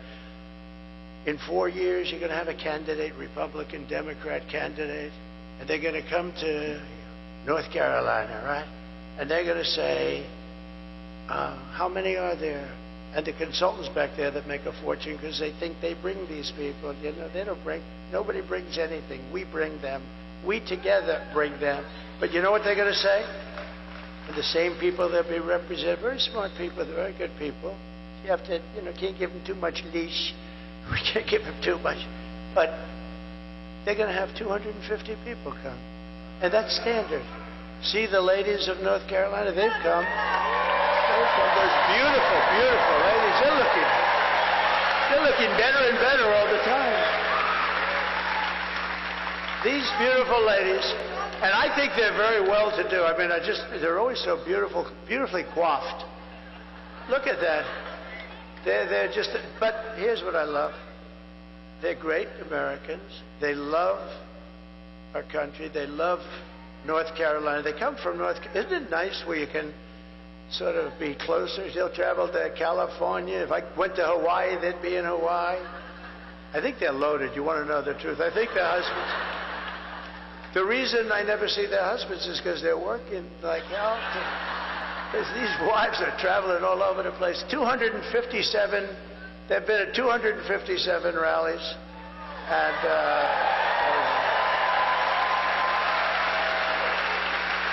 their husbands are going to be so happy when this ends. But I don't want, and you know exactly what I'm saying, I didn't want to say this about what I'm going to do at the border. I stopped at the biggest auto plant in the world from being built on the border. China, and I have a lot of respect for China. Look, they're smart as hell. They get angry when I say it, the fake news. So, they're smart as hell. They're like playing chess and grandmasters against playing an average checker player and maybe a less than average checker player. The deals, when I came into office, I've never seen such bad deals with Japan, with China, with the worst trade deals. I actually said, there's only two reasons we could have deals so bad. The people making the deals were corrupt, which I actually believe, or they were very stupid. And I think you had a combination of both. And we fixed a lot of those deals. We would have had them all fixed up, but then we had to fix COVID. But we had the greatest, think of it, we had the greatest economy in the history of our country. The greatest. We had the greatest border. That's done by Border Patrol. That's not a Trump special. That's done by Border Patrol. That lovely, gorgeous, I look at it, I get tears in my eyes. And you know, the day of that horrible situation in Butler, it was just about there. It's weird that you have it almost, because it's usually all over the place. You have no idea where it's coming up. When I say lift up the sign, I usually have to look all over there. I have one over there. But that graph is so meaningful because but even if the numbers were bad, I would still kiss it just equally. But those are the best numbers in the history of the border. And then look, it was like an Elon Musk rocket ship went up. They announced they were going to open the borders. I thought they were kidding. I built 200 miles of rail, and this is what Border Patrol wanted. I wanted to have concrete plank like in a parking lot, straight up and down the air, but you wouldn't get vision, and concrete is not as strong in terms of steel. They had very strong specifications. They wanted to have steel, hardened steel, very hard to cut. Then they wanted to have very powerful, high-number concrete, so very hard concrete. And then they wanted to have rebar at the highest level of steel strength in the middle, because it's very hard to cut. It's like, it can be done if you're really good, but it's very hard. And then they wanted to have a anti-climb panel on top. I hate it. I hate the anti-climb. I said, I don't like it. It's so beautiful without that damn panel. I said, don't make me do that, sir. It's an anti-climb panel, and it's called that for a reason. And we actually had testers. We had two guys that climbed Mount Everest. I said they should qualify. But you know who the best were? We had drug runners. These guys are unbelievable. They went up that thing like it was nothing. Like I never, with 75 pounds of drugs on their back. Drug runners. They were beating the Mount Everest. Well, it's a different profession after all. But they were right. That anti-climb panel stops them cold. They couldn't get over the anti-climb. So I said, let's do it. Let's do it. But we built 200 miles of additional, and all they had to do was put it up. The hard work was done. They were built, it was delivered, and the hard work was done. Highest specification. Cost more money than what I would have done, but what I would have done, they have acids that actually melt concrete. They have certain acids that you put down. Those planks would have come down very easy. These guys are ingenious. You know, if they would spend their brains on good, everything in the world would be nice. No, they're genius. The way they smuggle drugs into our country. You got to see the cars. They build cavities in engines. So you're inspecting a car. They have them in hubcaps that even if you take the hubcap, you can't find them. It's like a double hubcap. It's the craziest thing.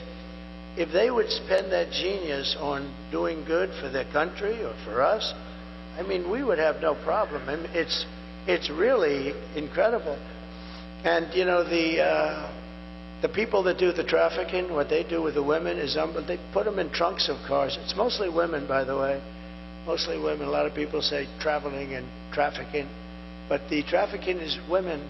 And the reason is it's become as big as the drugs. And the reason is because of the Internet. The Internet made it a modern business and a big business. And I'll tell you, some of these guys are among the richest people in the world. And they run a real operation. And they essentially take care of Kamala because they even have an app where they can call. So they learn where they can drop people that they're putting into the country, where they can come through with drugs. They have an app. Can you believe you call an app? You're now a drug trafficker or a human trafficker, and you say, ding, ding, ding, hello? Where do I drop these people? Go about 7 miles up, and then go a mile left and just drop them at the opening in the gate. Okay, can you believe this? This is Kamala.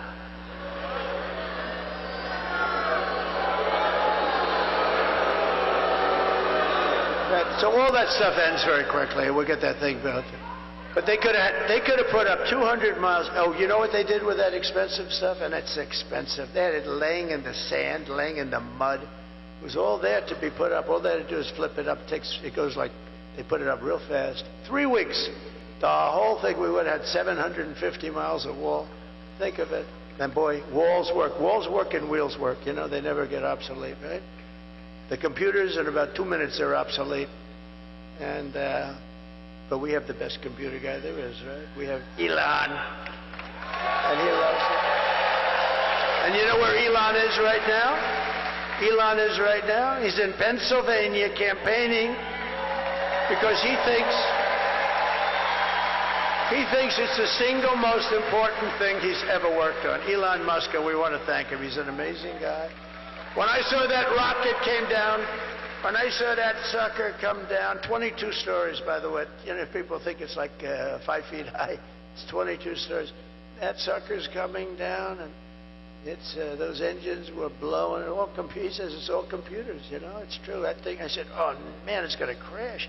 No, dude, it's going right into the gantry. Right? It's going to crash. And then the engines, the fire starts blowing. The bottom left, the whole bottom left is blowing, and it just pushed it up. And then it came down, and those two big arms, you saw the arms? They grabbed that thing like you grab your beautiful baby. See, I'd gotten much better. Years ago, I would have said something else, but I've learned. You have to learn. I would have been a little bit more risque. Like you grab your child, and put it in place, and I called Elon. I said, was that you? Yes. He said, that's genius. He said, yeah, there was a lot of brain power went into that. I said, why do you do that? He said, well, we don't want to drop a ship in the ocean every time it goes, and you have to start all over. Those things cost billions of dollars. He said, this way we save them. I said, can Russia do that? No. Will they be able to? No, not for a long time. What about China? No. You know, we opened up Space Command. We did the whole thing. If we didn't do that, we'd be way, way behind. Space Force. You know, Space Force. We got one of the many things. We did so many things with the tax cuts, the regulation cuts. right to try for those people that are terminally ill. You get the right to try our medicines here instead of going to Asia and Europe. Or if you have no money, going home, which is about 99% have no money and they go home. But the few people that have the kind of money you need for that, they'd go to Europe, they'd go to Asia. And we have the best labs in the world, and nobody ever talks about it. They tried to get it for 50 years. I got it done, passed through Congress. You think anything's easier to get passed through those guys? It's not easy. But we did so many things, and we've saved thousands and thousands of lives. It's worked out unbelievably. And, you know, nobody wanted it. The scientists didn't want it because they're terminally ill. They don't want to start from a terminally ill person. Looks bad on the records. They didn't want record sheets. The insurance companies hated it. It was very, I got everybody into a room. Our country hated it because our country will get sued. When somebody's terminally ill, they die and they sue the country. I said, you can't do that. I got everybody in the room, and I signed an agreement. Everybody agreed that we're going to work beautifully with people that are terminally ill, but they're not going to be allowed to sue anybody. If they die, they die, and if they live, it's going to be the greatest story. We have saved thousands of people, and nobody ever talks about it. You know, nobody ever talks about it. Thousands and thousands.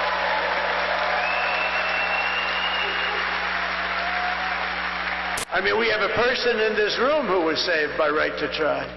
We're a space-age drug. They're doing things, but it takes a long time to get them approved, or I cut it in half. I cut that time in half. But the FDA takes 12 years sometimes to get something. And by the time it's approved, a lot of people are gone. So when they're terminally ill, we get them that drug right away. They sign an agreement that I or my family will not ever, for any reason and under any circumstance, sue the United States government, such and such a drug maker, such and such a lab, Dr. Schwartz, Dr. Jones. We will not sue anybody. We just want to get better. That's all it says. Pretty good, right? That's pretty good for only a semi-non-lawyer. But that's essentially what it says. And you know, the funny thing is the ones that were most against it were the drug. Okay, that is President-elect Donald Trump addressing a very packed rally in North Carolina in typically rambunctious form. The standout line from that was an astonishing line talking about America is being invaded. And he said that is the fault of Mexico. And he said on day one, I'll put an immediate 25% tariff on goods coming into the USA from Mexico. Now, looking at those trade figures, that's about $500 billion worth of annual trade. Donald Trump saying he's going to put a 25% tariff on goods from Mexico, all goods, everything, on day one until thousands of soldiers turn up on the Mexican border and protect it. It's an astonishing revelation. He said he announced it first in North Carolina, so Kamala Harris can't wake up and said, hey, I had this great idea. An incredible revelation. Let's cross back now to GBNews' US correspondent Steve Edgington. Steve, an incredible thing to say. That is a huge announcement. 25% tariffs on day one of everything going into America from Mexico. Now, that is protectionism, Americanism, room 101. Astonishing.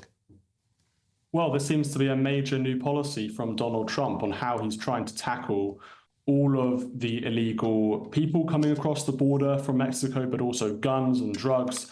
And he feels that if he puts this tariff on Mexico, they will send soldiers to their border to properly protect the US border. And he's saying if they don't do it, he's going to put a 50% tariff, then a 75% tariff. He's going to keep going up until Mexico actually do their jobs and properly protect the US southern border. So I think this is a very interesting policy from Donald Trump, a bit of 2016 Donald Trump, perhaps coming back in this election campaign. Remember his famous remarks about Mexico then. And interestingly, he's saying that he announced this on the last day of the campaign, so Kamala couldn't steal his policy. You have to remember that he was talking about another policy, no tax on tips. And Kamala seemed to steal that policy or take that policy, adopt that policy very quickly in the campaign. So it's an interesting strategy. I think it's going to be very popular among voters who are concerned about immigration. And this is Donald Trump's final pitch in the campaign. It is all about immigration, immigration, immigration. The borders have been opened to tens of millions of people. We are going to put a tariff on Mexico unless they sort out the border. And we're also going to deport perhaps even tens of millions of illegal people from the United States in a mass deportation. So this is Donald Trump's final pitch before the election tomorrow. And I noticed while I was watching that, Steve Edgerton, was keeping an eye on the markets, Donald Trump's own media stocks, which have been going down now for several days, an immediate turnabout of fortunes, and Ford, some of the American manufacturers, the markets are liking this. If there's any truth in this, it'll be a huge shot in the arm for American automotive industries. There's like $100 billion worth of auto imports to America every single year. Of course, he was saying that he won't allow new plants to be set up in Mexico, importing into Britain. And this is a clear indication, the direction of travel of those tariffs, which he said is his favourite word in the entire dictionary. Well, critics would say that this tariff policy could be very costly for US consumers. As you say, there's a lot of trade between the US and Mexico. And perhaps by putting 25% tariff on goods coming in from Mexico, that could seriously increase prices in the United States for consumers. On the other hand, if it does solve the border crisis, then perhaps those tariffs will go away. There seems to be the gamble that Donald Trump is going with. He is the master deal maker. When he was president in 2016, he was renegotiating major trade deals like NAFTA, like trade deals with China, to try and make sure that American manufacturers kept jobs in America. China, they're saying, is going to build massive car manufacturing plants in Mexico so they can then flood the US market with cheap automobiles. And Trump is saying, we're not going to allow Mexico or China to do that. If you build that factory in Mexico, we are going to put 100% tariff on every single car that is manufactured from those factory plants. So Donald Trump is a protectionist. This is a major contrast between him and Kamala Harris. She is far more in favor of free trade. The Democrats more generally are more in favor of free trade, immigration, free movement, more kind of globalist ideas. Whereas Donald Trump, he is a populist. He's a national populist. He's a nationalist.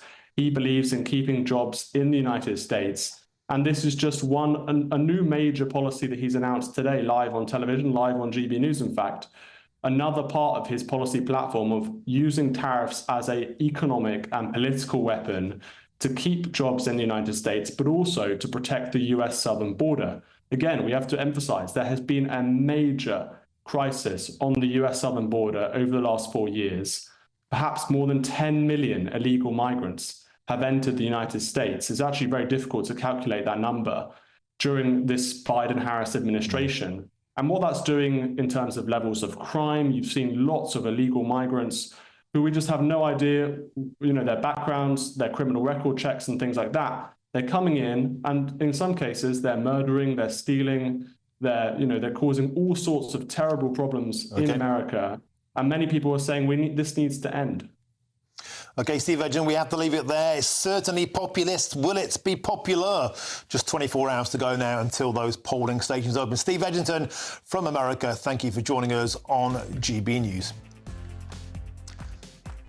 OK, coming up now, Sir Keir Starmer has just announced £6 million extra worth of funding for Interpol and an extra £75 million to Border Security Command over the next 2 years. But is this just another gimmick from the Prime Minister? That's next. I'm Martin Daubney on GB News, Britain's News Channel.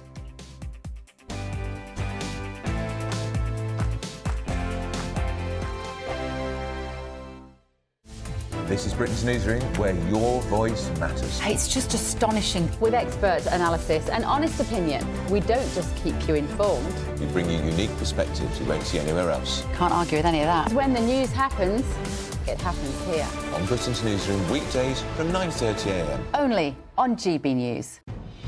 Good afternoon, Britain. Weekdays from midday. National Trust Director General has said something rather curious. She's admitted that 70% of the charity's staff are Union Jack-hating progressive activists. Yes, this was speaking at a Labour Party fringe event. The boss of the charity, Hilary McGrady, acknowledged that there was a gap between her staff's views and the views held by the wider public. So was she being honest? Joining me now to discuss this is historian and broadcaster Rafe Hadel-Mankoo, who I believe is with me. Rafe, thank you very much indeed. Can this be true? The founders of the National Trust and later figures involved in it, like my hero James Lees-Milne, were really motivated by love of nation. But I think that love of nation in the Trust has become actively, national self-loathing. And that's really the state of modern Britain. And with the Trust, I mean, what we've done is we've actually entrusted our national heritage to those people who actually actively despise our national heritage. And it's, it's utter madness. Have these people wanted to take over charities like the National Trust for their political ends, or is it just something that happens? Is it just the type of people who work in charities? This has been part of the long march through the institutions, that people need to understand that Britain is now a post-revolutionary society. So the buildings that house our institutions look the same, but the people who now run them bear no comparison to the generations who lovingly built and ran them. They are cuckoos in the nest, and we need to understand that. And of course, once you realize that, of course, that explains completely why, the National Trust and others have crudely tried to denigrate our national heroes and link them and their houses to colonialism and slavery, as they ludicrously tried to do. GB News, the People's Channel. Join me, Nana Akweer, for an informative, interactive news programme with a difference. It's fun. No, he didn't say that, Dave. I'm so surprised. I think there's an element of truth to that. Join me from 3 p.m. every weekend, only on GB News, Britain's news channel. Every Saturday, 10 till 12, we'll bring you all of the news that you need to know. We'll also remind you that there is so much to smile about. It's my favourite time of the week. I get to relax, enjoy some light-hearted stories, and let Ellie teach me about fashion too. That's Saturday Morning Live, every Saturday, 10 till 12. Only on GB News, Britain's news channel.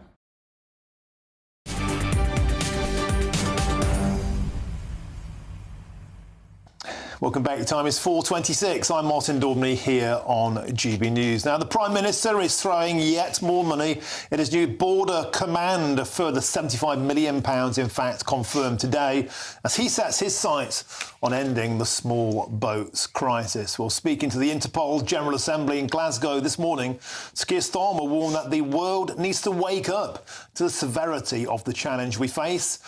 And the government intend to give border security forces enhanced powers and fast-track migrant smugglers through the courts in order to, we've heard all this before, to smash the gangs.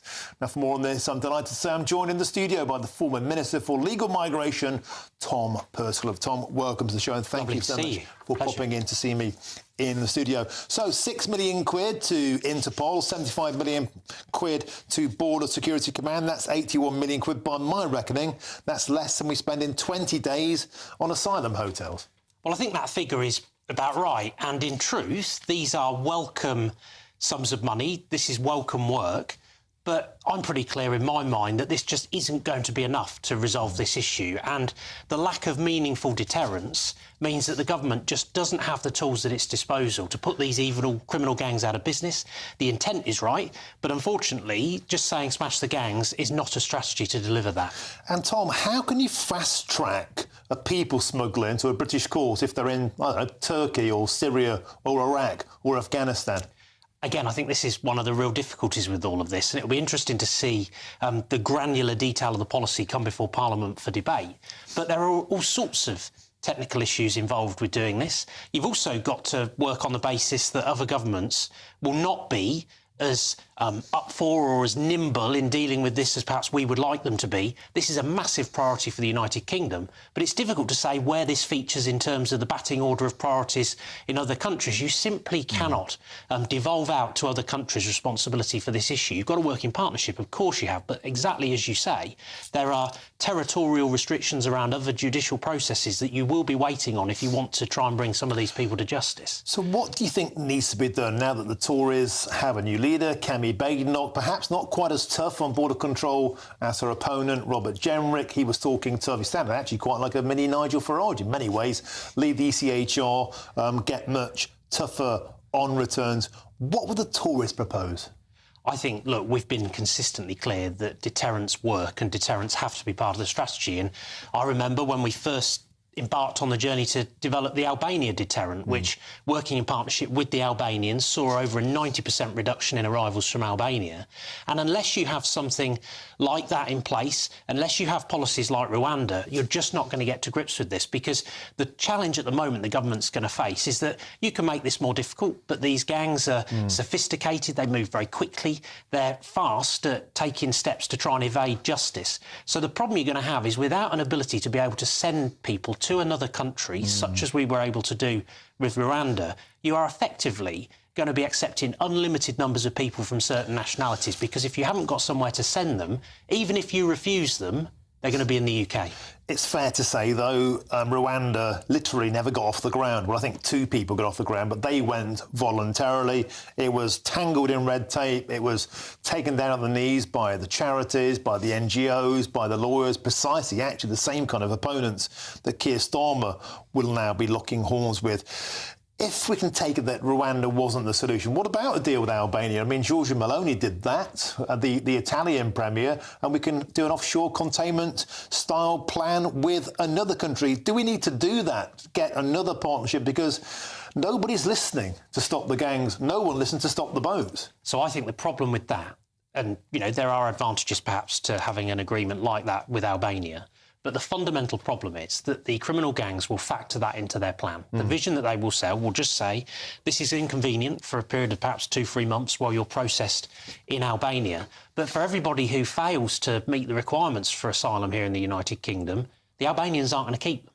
So you have to have a partnership whereby there is a very definitive line that says that you are not going to stay in the United Kingdom. And, you know, I think that's why we were right with the policy that we advanced. You have to have something like that. And at the moment, there just isn't a credible deterrent being offered by this government in place of Rwanda. I actually think that ministers should, you know, 4 months in, get on the phone, apologise to the Rwandans for how this was handled in the first place, because it wasn't handled well straight after the election in cancelling it, and ask them if they can do this deal, because anything has to be better than people losing their lives in the way that we're seeing. It's horrendous. Very quickly, Donald Trump just spoke in North Carolina. He said that his idea of sorting the border crisis with Mexico is to impose 25% tariffs on everything imported from Mexico on day one, a nuclear option, a trade war. We give the French £500 million every year. The numbers are getting worse. Should we ramp up that kind of rhetoric to try and get things more firmly? Let's be populist. I think it's bold stuff, that. I think actually the, you know, and interesting as a sort of policy platform, and be interesting to see a Labour government pursue something akin to that. I don't think that's going to happen. We have to deal with what's achievable. What I think is achievable is to have a sensible conversation with the Rwandans, to have an ability to be able to relocate people to safety, to sanctuary, but which fundamentally says to the criminal gangs, you are not going to carry out this trade. The partnership work's important. It all helps to try and prevent crossings. For example, the partnership with the French reduced crossing numbers by around 50% because of the embarkation numbers and interceptions. But it's not enough on its own. You've got to take control of this as a UK government and take the steps, the bold steps needed here at home. Tom Purslow, thank you very much for joining us here in the studio on GB News. Pleasure to have your company. Thank you. There's lots more still to come between now and 5 o'clock, including we are expected to hear from the government on an increase to tuition fees. I'll bring you this live. Is that another flip-flop by Sir Keir Starmer, who, remember, campaigned to abolish them in 2019? But first is your latest news headlines with Sophia Wensler.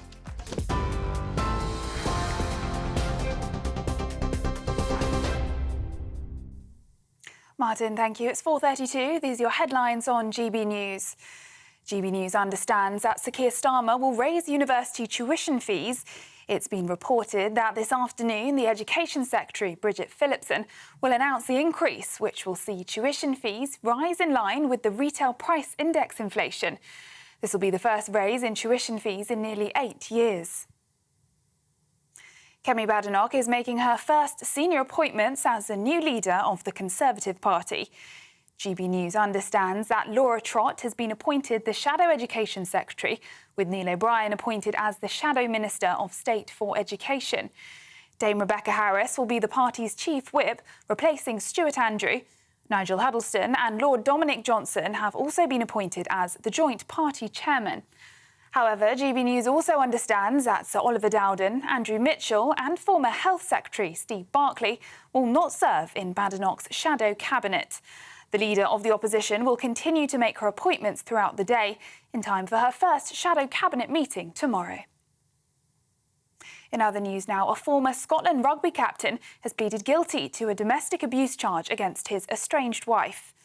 Stuart Hogg admitted shouting and swearing and acting in an abusive manner towards his former partner, Gillian. He also admitted repeatedly tracking her movements and sending messages of an alarming and distressing nature. The court heard Hogg's behaviour left the mother of his children scared and wishing for it to be morning as soon as possible. A 10-year-old girl killed by her family's pet dog has been named as Savannah Bentham. Her family say they are utterly shocked and devastated by her death. North Yorkshire Police were called to the area on Friday and found Savannah had suffered what they say were serious injuries, having been bitten by the dog, and she died at the scene. Police are continuing to investigate the attack, including why the dog attacked Savannah. Over to the US now, where Donald Trump has taken to the stage in North Carolina on the final day of campaigning to decide the next president of the United States. Candidates Kamala Harris and Donald Trump are touring swing states in a final push for what is being described as a neck-and-neck election. Polls in states such as Pennsylvania and Michigan show the two candidates are tied ahead of tomorrow's election day. Those are the latest GB News headlines. More in half an hour. For the very latest GB News direct to your smartphone, sign up to News Alerts by scanning the QR code or go to gbnews.com/alerts.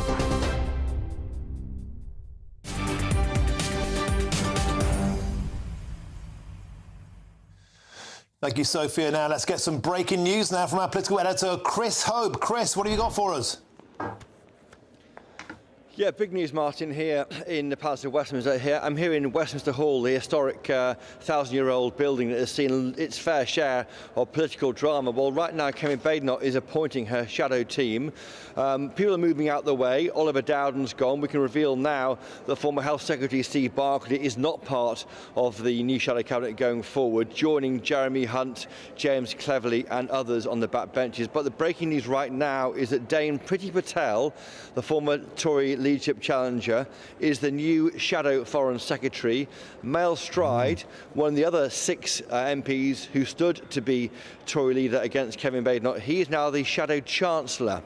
So, interesting there, Mel Stride, Shadow Chancellor, Dame Priti Patel, Shadow Foreign Secretary. Both have experience in those respective fields. Mel Stride, of course, was chairman of the Treasury Select Committee. He worked closely with Rishi Sunak. He was tipped to be a possible Chancellor, but Jeremy Hunt got that role given to him, of course, by Liz Truss and inherited by Rishi Sunak when he became the PM. And Dame Priti Patel, of course, a former aid secretary who knew very closely the kind of foreign affairs field. So some big beasts taking some big roles in the new shadow team after other big beasts have left the field of play.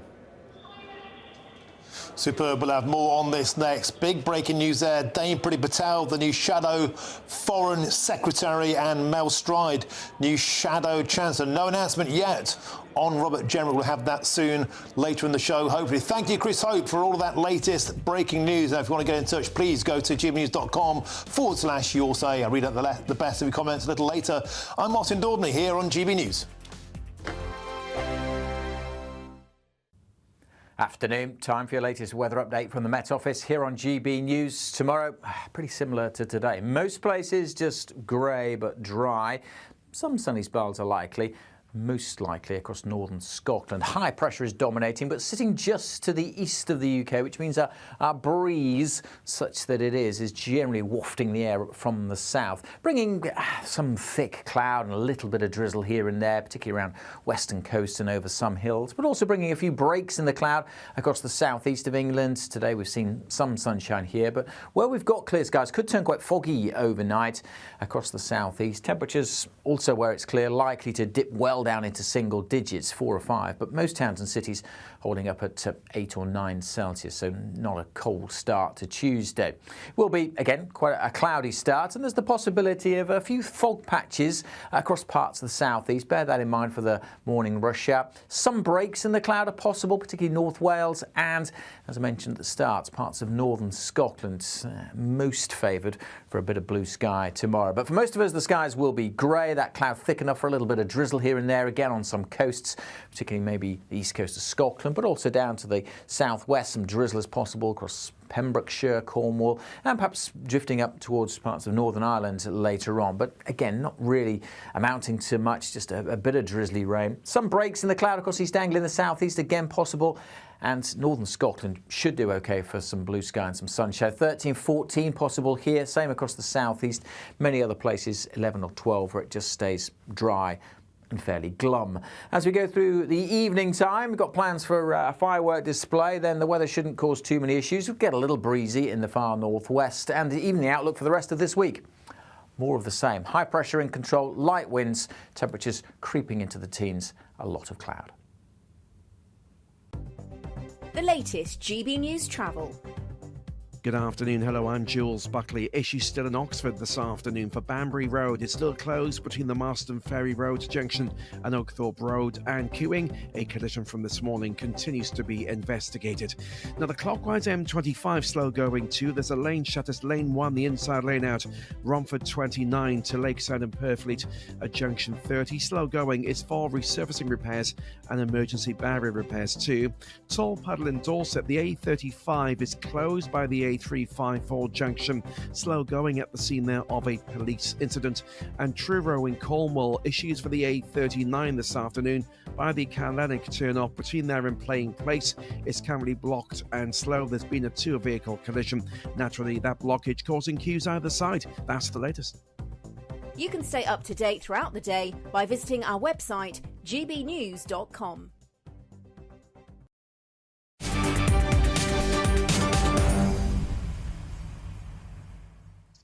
Welcome back. Your time is 4:41. I'm Martin Daubney here on GB News. Now, Salisbury City Council could be set to cancel its Holocaust Memorial Day for January 2025. And previously, the Holocaust Memorial Day included a 2-minute silence, music and video materials from the Holocaust Memorial Day Trust, local speakers, personal accounts and contributions from local schools. Instead, they're planning now to be merging the day so that it encompasses all genocides. Well, joining me now to discuss this is the Salisbury City Councillor for Bermondsey Heath and Reform UK, Ed Rimmer. Ed, welcome to the show. When I heard about this over the weekend, my initial response was one of absolute astonishment. Why on earth would the Holocaust Memorial Day be co-opted into other causes? That's like having Armistice Day suddenly about all wars. What on earth is going on at Salisbury City Council?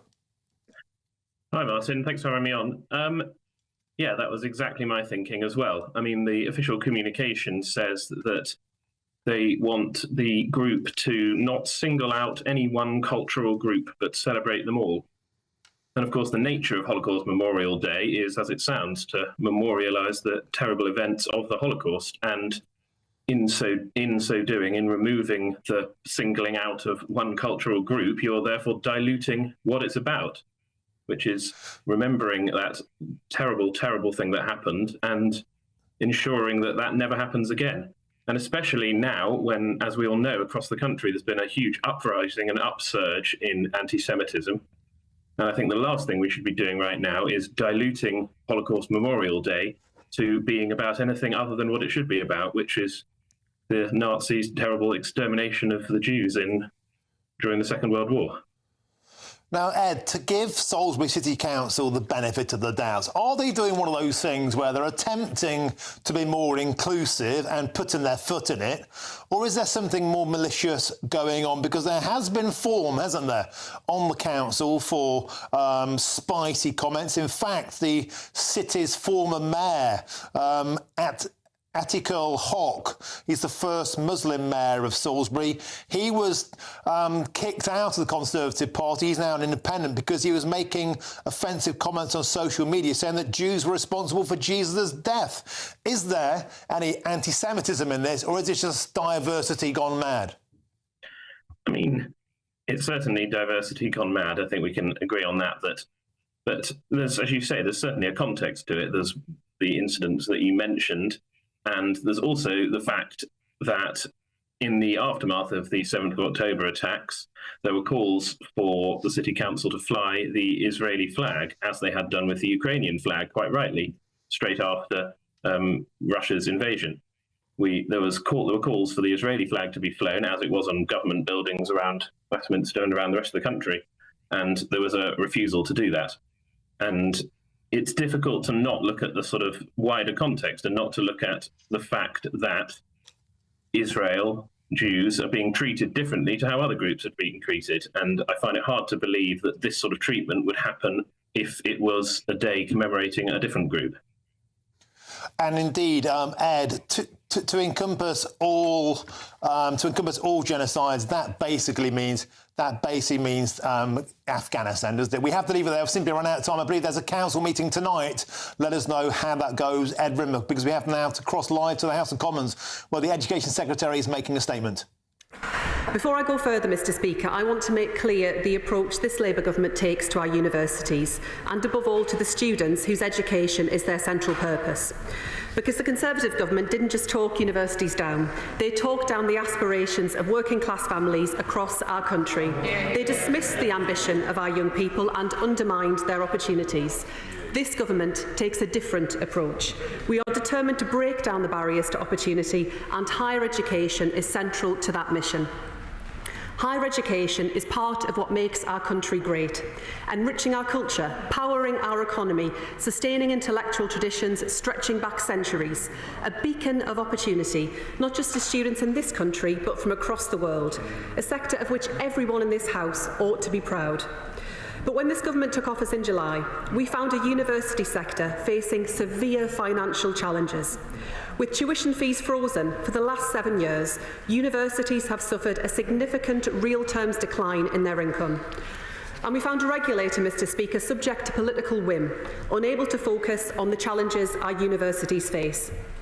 A succession of Conservative ministers who had, for year after year, faced with tough decisions, ducked them time and again. Mr Speaker, we inherited in our universities, as across so much of our public sector, the consequences of long years of shameful abdication of responsibility. Long years in which I heard too often from students of the gap between the course they were promised and the experience they had, about the trouble they had making ends meet as they worked hard not merely at their studies, but often at 2 or more jobs on top. Long years in which I saw the amazing research our universities deliver, but how infrequently those triumphs drove wider success. Long years in which I heard from international students who make such an important contribution to our country that the previous government had made them feel neither valued nor welcomed. Mr Speaker, this is the mess members opposite left behind. But where the Conservatives shirk the hard choices, this government has not hesitated to grip the challenges we face and take the tough decisions to restore stability to higher education, to fix the foundations and to deliver change. We have accepted in full the recommendations of the independent review of the Office for Students. We have brought new leadership to the Office for Students and refocused their work to monitor universities' finances and hold leadership to account. And I thank Sir David Behan for his work, both leading the independent review and now as its interim chair. We have paused the commencement of the last government's freedom of speech legislation while we consider the impacts on universities, students and the regulator. Because whilst universities must be home to robust discussion and rigorous challenge, regulation must also be workable. Mr Speaker, I am here today to make two sets of announcements on higher education reform, addressing the challenges our students and universities face, gripping these issues as a responsible government. Firstly, Mr Speaker, we will fix the foundations.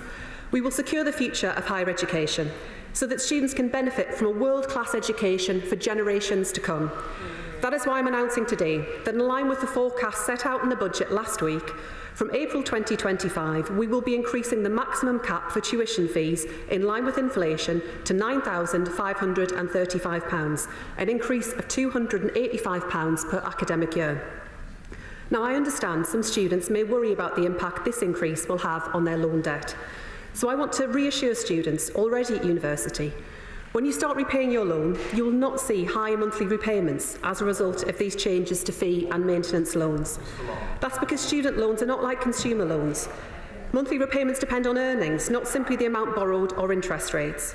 And at the end of any loan term, any outstanding loan balance, including interest built up, will be written off.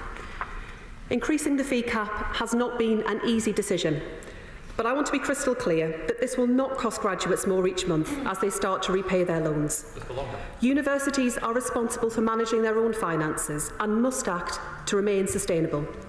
But members across the House will agree that it is no use keeping tuition fees down for future students if the universities are not there for them to attend, nor if students can't afford to support themselves while they study. So I can also confirm today that we will boost support for students with living costs by increasing maximum maintenance loans in line with inflation, giving them an additional £414 a year in 25-26. And I'm confirming that from the start of the 25-26 academic year, a lower fee limit of £5,760 will be introduced for foundation years in classroom-based subjects such as business, social science and humanities. This government recognises the importance of foundation years for promoting access to higher education, but they can be delivered more efficiently in classroom-based subjects at lower cost to students. Madam Deputy Speaker, the change this government is bringing must go further. So the second set of announcements I make today signal the start of deeper change for our students, for our universities and for our country. Today I want to set out the scale of our ambition to build a higher education system fit not just for the challenges of today, but of tomorrow too. In the months ahead, we will publish our proposals, because in universities, as across our public services, investment can only come with the promise of major reform. The contribution of higher education to our economy, to our communities, to our country must grow and strengthen. That begins with universities doing more to spread opportunity to disadvantaged students, both in expanding access and in improving outcomes. And our most recent data shows why. The gap between disadvantaged students and their peers in progression to university by age 19 is the highest on record. I will not tolerate this shameful divide any longer. Universities can do more and they must do more. And they must rise to the huge challenge of technological change, supporting adults with the flexibility that they need to retrain. Which is why in the budget we confirmed we are pressing ahead with the lifelong learning entitlement.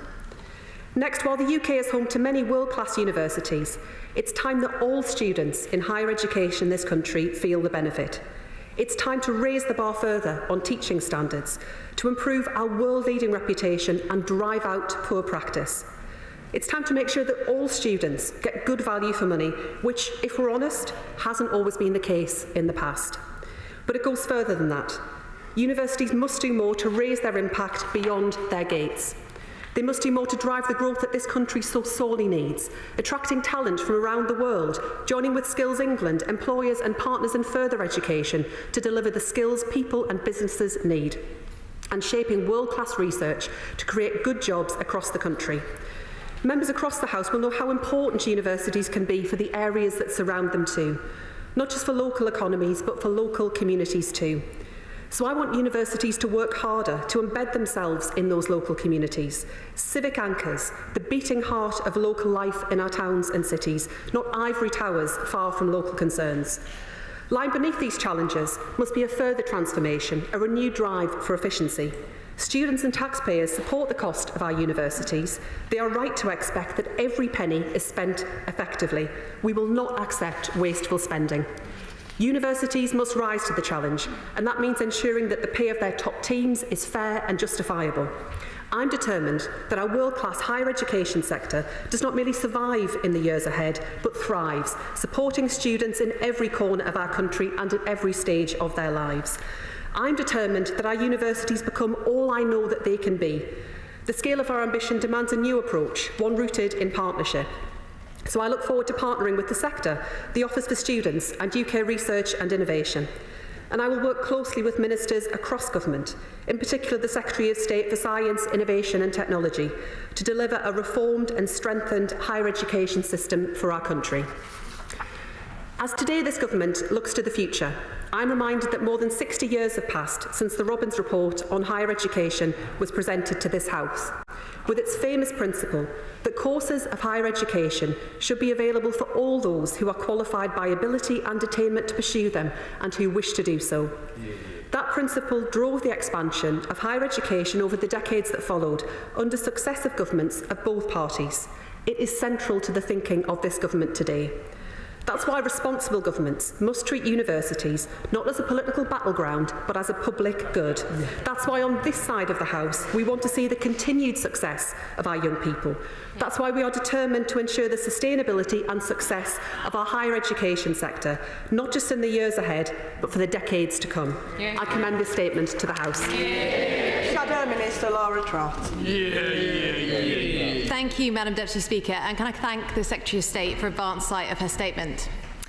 Madam Deputy Speaker, we had a budget last week which declared war on business, private sector workers and farmers, as we've just been hearing. It seems today that the Secretary of State wants to add students to that list. Not content with pushing up the cost of living for everyone with an inflationary budget. And that is the new Shadow Education Minister there, Laura Trott, responding to Bridget Phillipson, the Education Secretary, announcing that much anticipated rise to the annual tuition fees for university students, going up in line with inflation. She says £285 extra per year. 2.7% increase. Now students will have to find £9,535 every year for their tuition fees.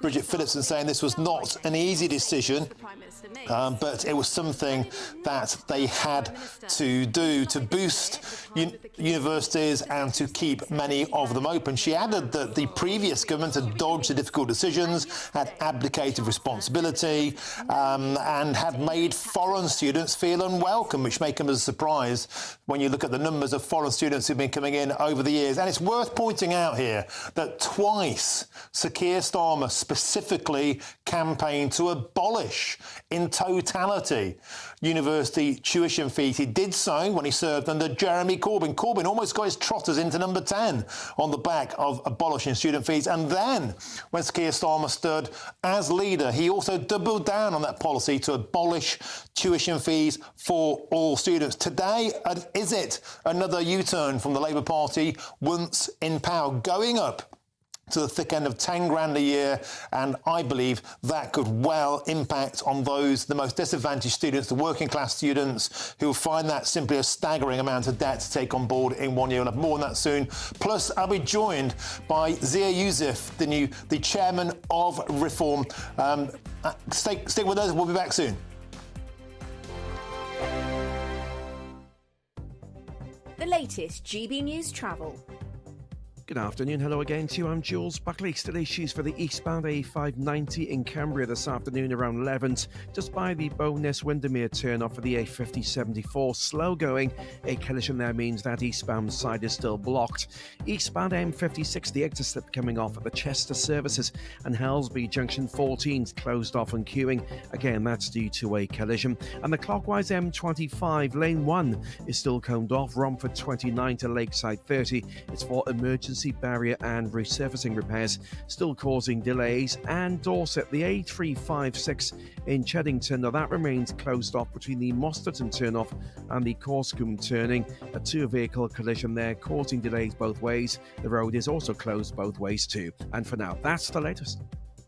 You can stay up to date throughout the day by visiting our website, gbnews.com. You could win Christmas on us this year. There's cash, £20,025 in tax-free cash to make your new year go with a bang. There's also £5,000 to spend on all the gifts. We've also got Christmas lunch for you, with £500 in vouchers to spend at your favourite supermarket. And finally, a festive GB News goodie bag. For another chance to win, call 0903 681 3232. Calls cost £2 plus your network access charge. Text cash to 63232. One entry costs £2 plus one standard network rate message, or text bonus to 63232. 5 entries cost £5 plus one standard network rate message. You can enter online at gbnews.com/win. Entries start from just £2, or post your name and number to GB09 PO Box 8690 Derby DE1 9TT. UK only. Entrance must be 18 or over. Lines close at 6 p.m. on the 22nd of November. Please check the closing time if listening or watching on demand. Good luck. It's Patrick Christie's Tonight, and here we do things differently. It's explaining the absolute madness of this, doesn't it? It's explosive. I mean, this is very good. It's lively. 850. Your government sat there, Sean, and it did nothing. It's controversial. And the Middle East has been in turmoil since before I was born. It's everything you need to kickstart your evening. Everyone's had their Weetabix tonight. I love to see it. That's Patrick Christie's Tonight, weeknights from 9 p.m. Only on GB News, the People's Channel, Britain's news channel. Mark Dolan Tonight is your weekend dose of news, debate and entertainment.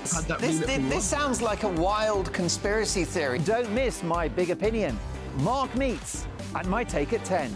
Democracy is a funny old thing. And we don't do boring, not on my watch. I just won't have it. Let's go and get another glass of that bubbly. You've earned it. That's Mark Dolan Tonight, Saturday and Sunday, 9 to 11, only on GB News, the People's Channel, Britain's news channel.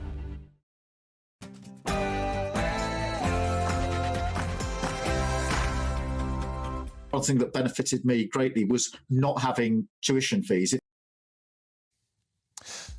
Good afternoon, it's 5 p.m. and welcome to the Martin Daubney Show on GB News, broadcasting live from the heart of Westminster and all across the UK. And more on that, news from the Labour government that university tuition fees will rise, despite Sir Keir Starmer personally commenting twice, campaigning twice, that would never happen. He wanted to abolish them. And next up, Reform Chairman Zia Youssef has announced that Reform had its biggest ever weekend for membership sign-ups after Kemi Badenoch was announced as the new Tory leader. I'll be joined by Mr Youssef, who says we can overtake the Tories. And with just one day to go in the US presidential election, live pictures there from Washington, D.C. Just who, after Donald Trump and Kamala Harris, will make it into the White House. We'll head to stateside for the very latest on the greatest presidential race on earth. That's all coming up in your next hour.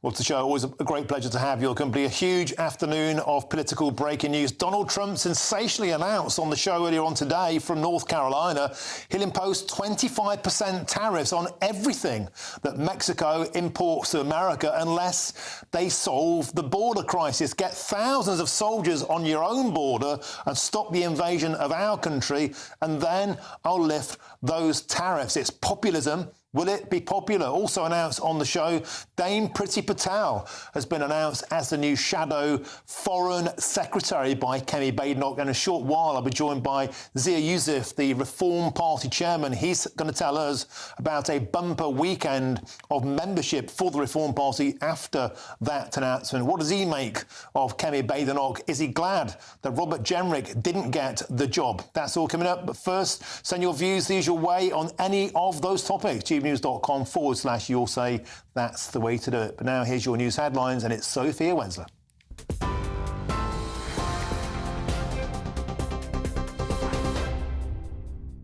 Martin, thank you. It's just gone 5 o'clock. These are your headlines from the GB Newsroom. Let's recap on that breaking news now. University tuition fees will increase to £9,535 in England next year. That's an increase of around 3.1%, which the government says is linked to inflation. Speaking moments ago in the House of Commons, The Education Secretary, Bridget Phillipson, announced the increase, which sees tuition fees rise in line with the retail price index inflation. This will be the first raise in tuition fees in nearly 8 years. Kemi Badenoch is making her first senior appointments as the new leader of the Conservative Party. Former Work and Pensions Secretary Mel Stride has been appointed Shadow Chancellor, and former Home Secretary Priti Patel has been appointed Shadow Foreign Secretary. GB News understands that Laura Trott has been appointed the Shadow Education Secretary, with Neil O'Brien appointed as the Shadow Minister of State for Education. Dame Rebecca Harris will be the party's chief whip, replacing Stuart Andrew. Nigel Huddleston and Lord Dominic Johnson have also been appointed as the joint party chairman. However, GB News also understands that Sir Oliver Dowden and Andrew Mitchell will not serve in Badenoch's shadow cabinet. The leader of the opposition will continue to make her appointments throughout the day in time for her first shadow cabinet meeting tomorrow. In other news now, the Prime Minister has announced an extra £75 million to tackle people smuggling gangs. Sir Keir Starmer says he wants the country's approach to border security to change, saying the world needs to wake up to the severity of this challenge. Here's what the Prime Minister had to say at the Interpol conference in Glasgow earlier today. We understand how these gangs work. We can invest in new capabilities and enhance powers to smash them. So we're giving our new Border Security Command an additional £75 million of new funding on top of the £75 million we've already committed. This will support a new organised immigration crime intelligence unit, hundreds of new investigators and intelligence officers, backed by state-of-the-art technology. Now, a 10-year-old girl killed by her family's pet dog has been named as Savannah Bentham. Her family say they are utterly shocked and devastated by her death. North Yorkshire Police were called to the area on Friday and found Savannah had suffered what they said were serious injuries, having been bitten by the dog, and she died at the scene. Police are continuing to investigate the attack, including why the dog attacked Savannah. A former Scotland rugby captain has pleaded guilty to a domestic abuse charge against his estranged wife. Stuart Hogg admitted shouting and swearing and acting in an abusive manner towards his former partner, Gillian. He also admitted repeatedly tracking her movements and sending messages of an alarming and distressing nature. The court heard Hogg's behaviour left the mother of his children scared and wishing for it to be morning as soon as possible. A missing British couple have been found dead days after flash flooding hit Spain. It's been reported that the couple's daughter confirmed their parents' bodies after they were found in their car on Saturday. This comes as Spain's airport operator has now cancelled 50 flights from Barcelona's airport amid an extreme danger red alert rainstorm set to hit the city. Over to the US now, where Donald Trump has taken to the stage in North Carolina on the final day of campaigning to decide the next president of the United States. Candidates Kamala Harris and Donald Trump are touring swing states in a final push for what is being described as a neck-and-neck election. Polls in states such as Pennsylvania and Michigan show the two candidates are tied ahead of tomorrow's election day. Those are the latest GB News headlines. Now it's back to Martin. For the very latest GB News direct to your smartphone, sign up to News Alerts by scanning the QR code or go to gbnews.com/alerts.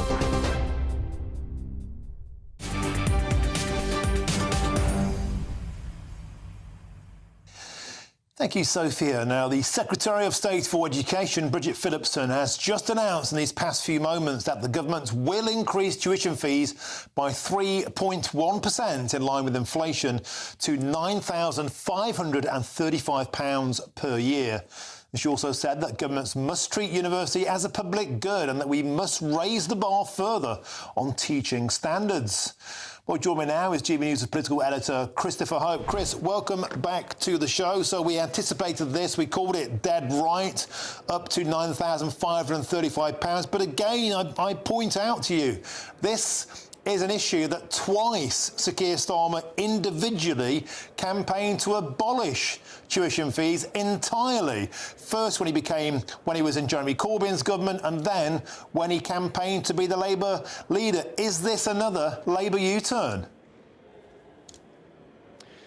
Hi Martin, welcome back to Westminster Hall here in Parliament, where this big news was just broken about half an hour ago, a few feet from where I'm standing. That's right, Bridget Phillipson, the Education Secretary, increasing the tuition fee cap by £285 next year, and beyond that, we think, by inflation, to £9,535.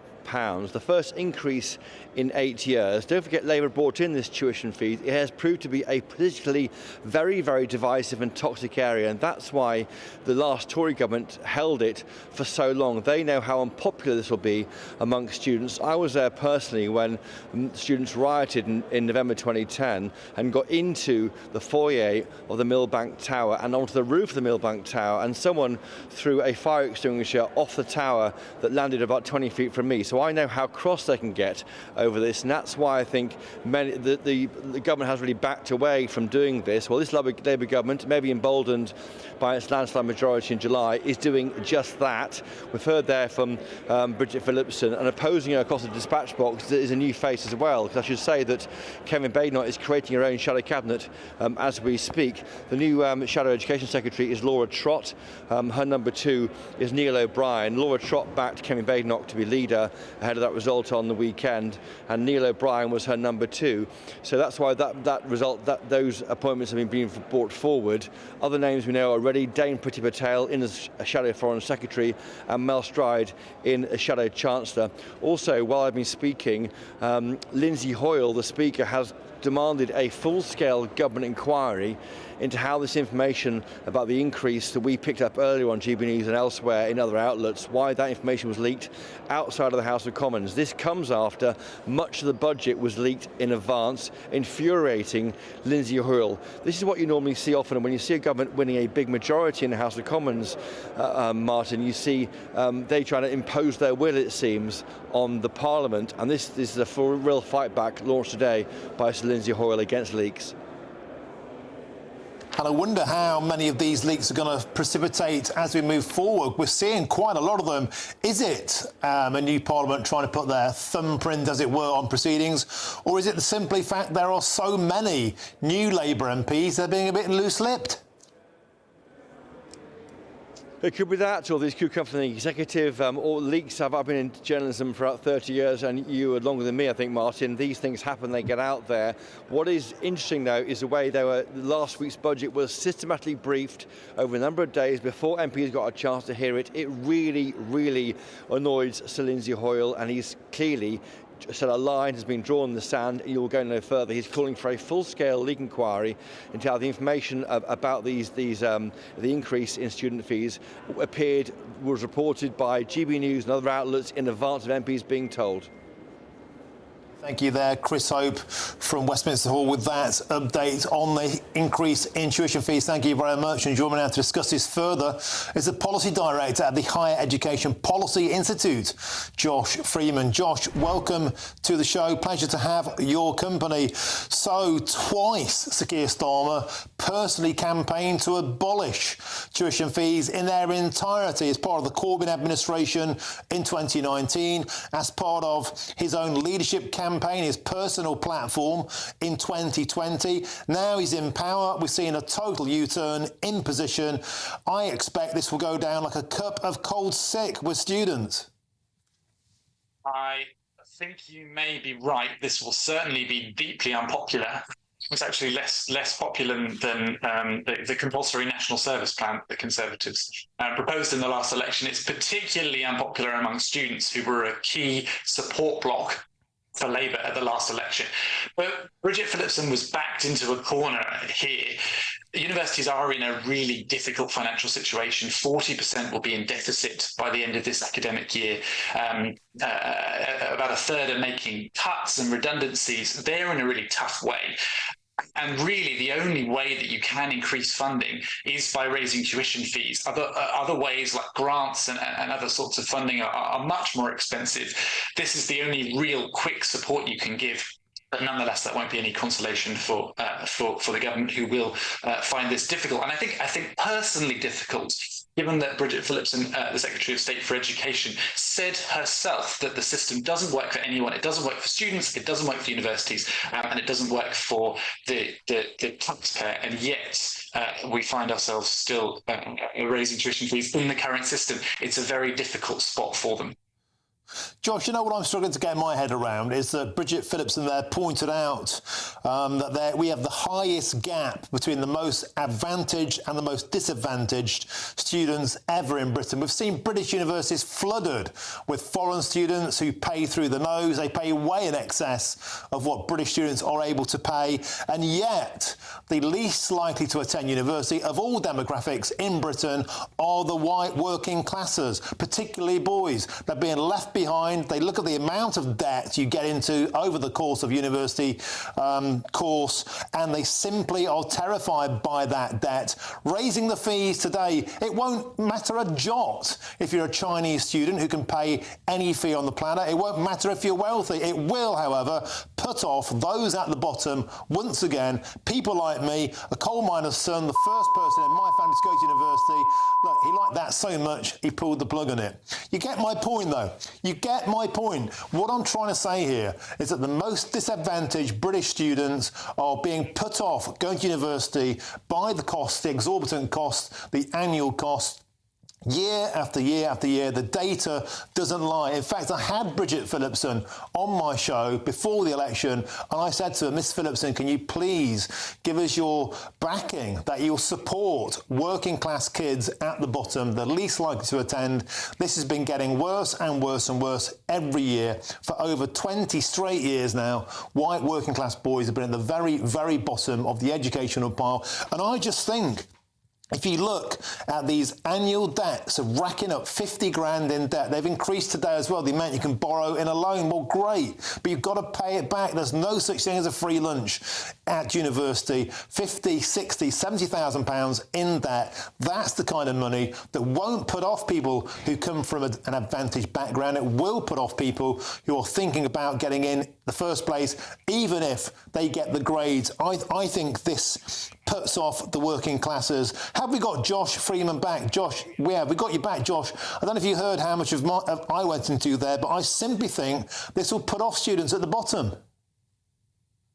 What was really striking, yes, I caught most of it, but what was really striking in Bridget Phillipson's statement was that the rhetoric she was using was quite hard on universities. So yes, this is a gift for them. Most of it will be paid. It's not very expensive for the government. Most of it will, to be honest, most of it will fall on students. But actually, she made it very clear that this isn't money for nothing. They will be expected to do more. And she listed a few different things: access from disadvantaged students from disadvantaged background, including the white working classes who attend in much lower numbers than their wealthier peers, but also on boosting the local economies, on sort of a variety of other sort of obligations, sort of civic aspects. So are they giving support to local areas? Are they becoming more efficient? Was a key word in that statement. Are they making more out of the money that they're being given? So this isn't a gift that comes from nothing. This is, we'll give you this money, but we're expecting something big.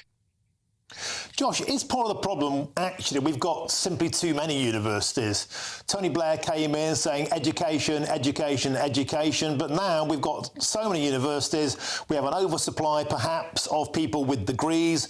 We have people coming from overseas, millions and millions of foreign students getting into Britain, and a great many of them staying in the country. Universities have been seen as a way of getting a toehold towards citizenship. I found it astonishing in Miss Phillipson's speech there that she said that the previous government had been unwelcoming to foreign students. Are we living in different planets? It's certainly true that the system has been able to expand very quickly over a very short period of time. And one thing that she mentioned in that statement actually was something called foundation years, which are being used as a way of bringing in lots more students. So these are foundation years, they're sort of short quarters that prepare you for higher education. And they're cutting fees for that, which was originally conservative policy. So this is part of a concern, I think, that degrees are being used in exactly the ways that you suggest, that they're being used to bring in more more students who maybe actually aren't really eligible for higher education or able to succeed there, and bringing in more international students too. I will say that actually most of the international students who do come in do leave, so it's not, although it shows up a lot in the net immigration figures, it's not a big contributor to sort of long-term residential immigration. But what we are seeing is that the very large numbers of people increasing the numbers in higher education, and the problems that that's caused in, well, are all of those courses excellent, high quality? Many of them are all of them? I'm not sure. I think there's more work to do there. OK, thanks for joining us. And that's Josh Freeman, the Policy Director at the Higher Education Policy Institute. Thank you for sticking with us as well when I went into one there. Always a pleasure to have your company. Thank you. Now, how would you like to win your entire Christmas this year? I know I would. Well, we're giving you the chance to do precisely that with the very latest edition of the Great British Giveaway, a festive bumper edition. Here's the details that you need to try and win our big prize. We could be delivering the perfect Christmas to you this year. First, we'll give you £20,025 in tax-free cash. Then we'll give you £5,000 to spend on all of your Christmas presents. Christmas lunch, that's on us too, with a further £500 in vouchers to spend at your favourite supermarket. Finally, a GB News Christmas goodie bag. And the best news, you'll get it all in time for the big day. For your chance to win, call 0903 681 3232. Calls cost £2 plus your network access charge. Text cash to 63232. One entry costs £2 plus one standard network rate message. Or text bonus to 63232. 5 entries cost £5 plus one standard network rate message. You can enter online at gbnews.com/win. Entries start from just £2. Or post your name and number to GB09 PO Box 8690 Derby DE1 9TT. UK only. Entrance must be 18 or over. Lines close at 6 p.m. on the 22nd of November. Please check the closing time if listening or watching on demand. Good luck. Best of luck. And now don't go anywhere, because I'll be joined in just a few moments' time in the studio by the chairman of Reform UK, Zia Youssef, after his party received a surge in membership this weekend following Kemi Badenoch's Tory leadership election victory. That's next. I'm Martin Daubney on GB News, Britain's News Channel.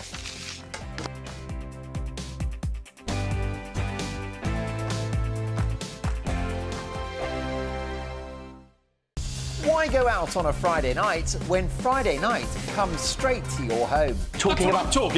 Join me and my A-team of top pundits. Chemistry tonight is electric. As we tackle the big stories of the day with wit, insight and fearless energy. Man of the people. It's all vibe. Just a filing cabinet on wheels with a tie on. So, order in Friday Night Live with me, Mark Dolan, every Friday at 8, only on GB News, the People's Channel, Britain's news channel. GB News Breakfast, every day from 6 a.m. The former royal correspondent for the Sun newspaper, Charles Ray. Good to see you this morning, Charles, and so good to see Catherine back to work with a hug. It is. It's fantastic. I mean, there are a few royal jobs that touch at the heartstrings, and this is certainly one of those. And I think it's the first time we've actually seen Catherine back in a royal duty since she herself confirmed that she'd finished chemotherapy. Done so much, haven't they, the Princess of Wales and the King, to raise awareness for these cancers. Here we have both the King and Catherine having, explained to the nation and the rest of the world that they were battling or are still battling cancer, just like everyone else. How sincere is all of this? I mean, it looks like she's a wonderful, kind, caring woman, but I don't know. I've never met her.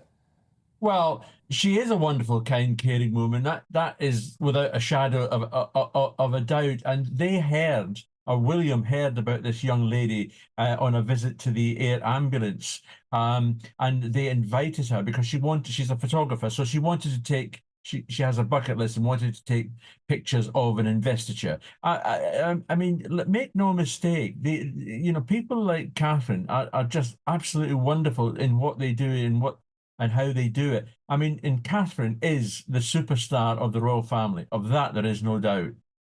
It's the cockles of my heart, Charles. It really does.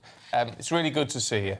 Thanks very much. All the Thanks, best. Charles. Thanks. And Liz, who is this 16-year-old amateur photographer who was hugged by Princess of Wales yesterday, said it was a dream come true. I bet it was.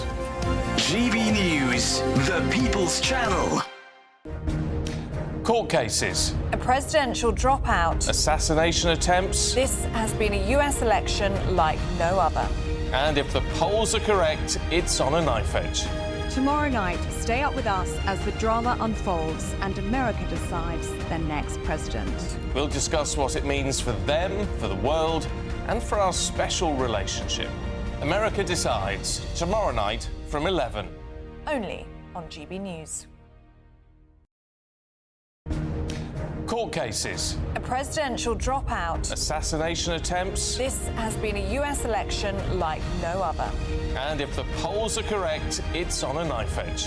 Tomorrow night, stay up with us as the drama unfolds and America decides their next president. We'll discuss what it means for them, for the world, and for our special relationship. America Decides, tomorrow night from 11. Only on GB News.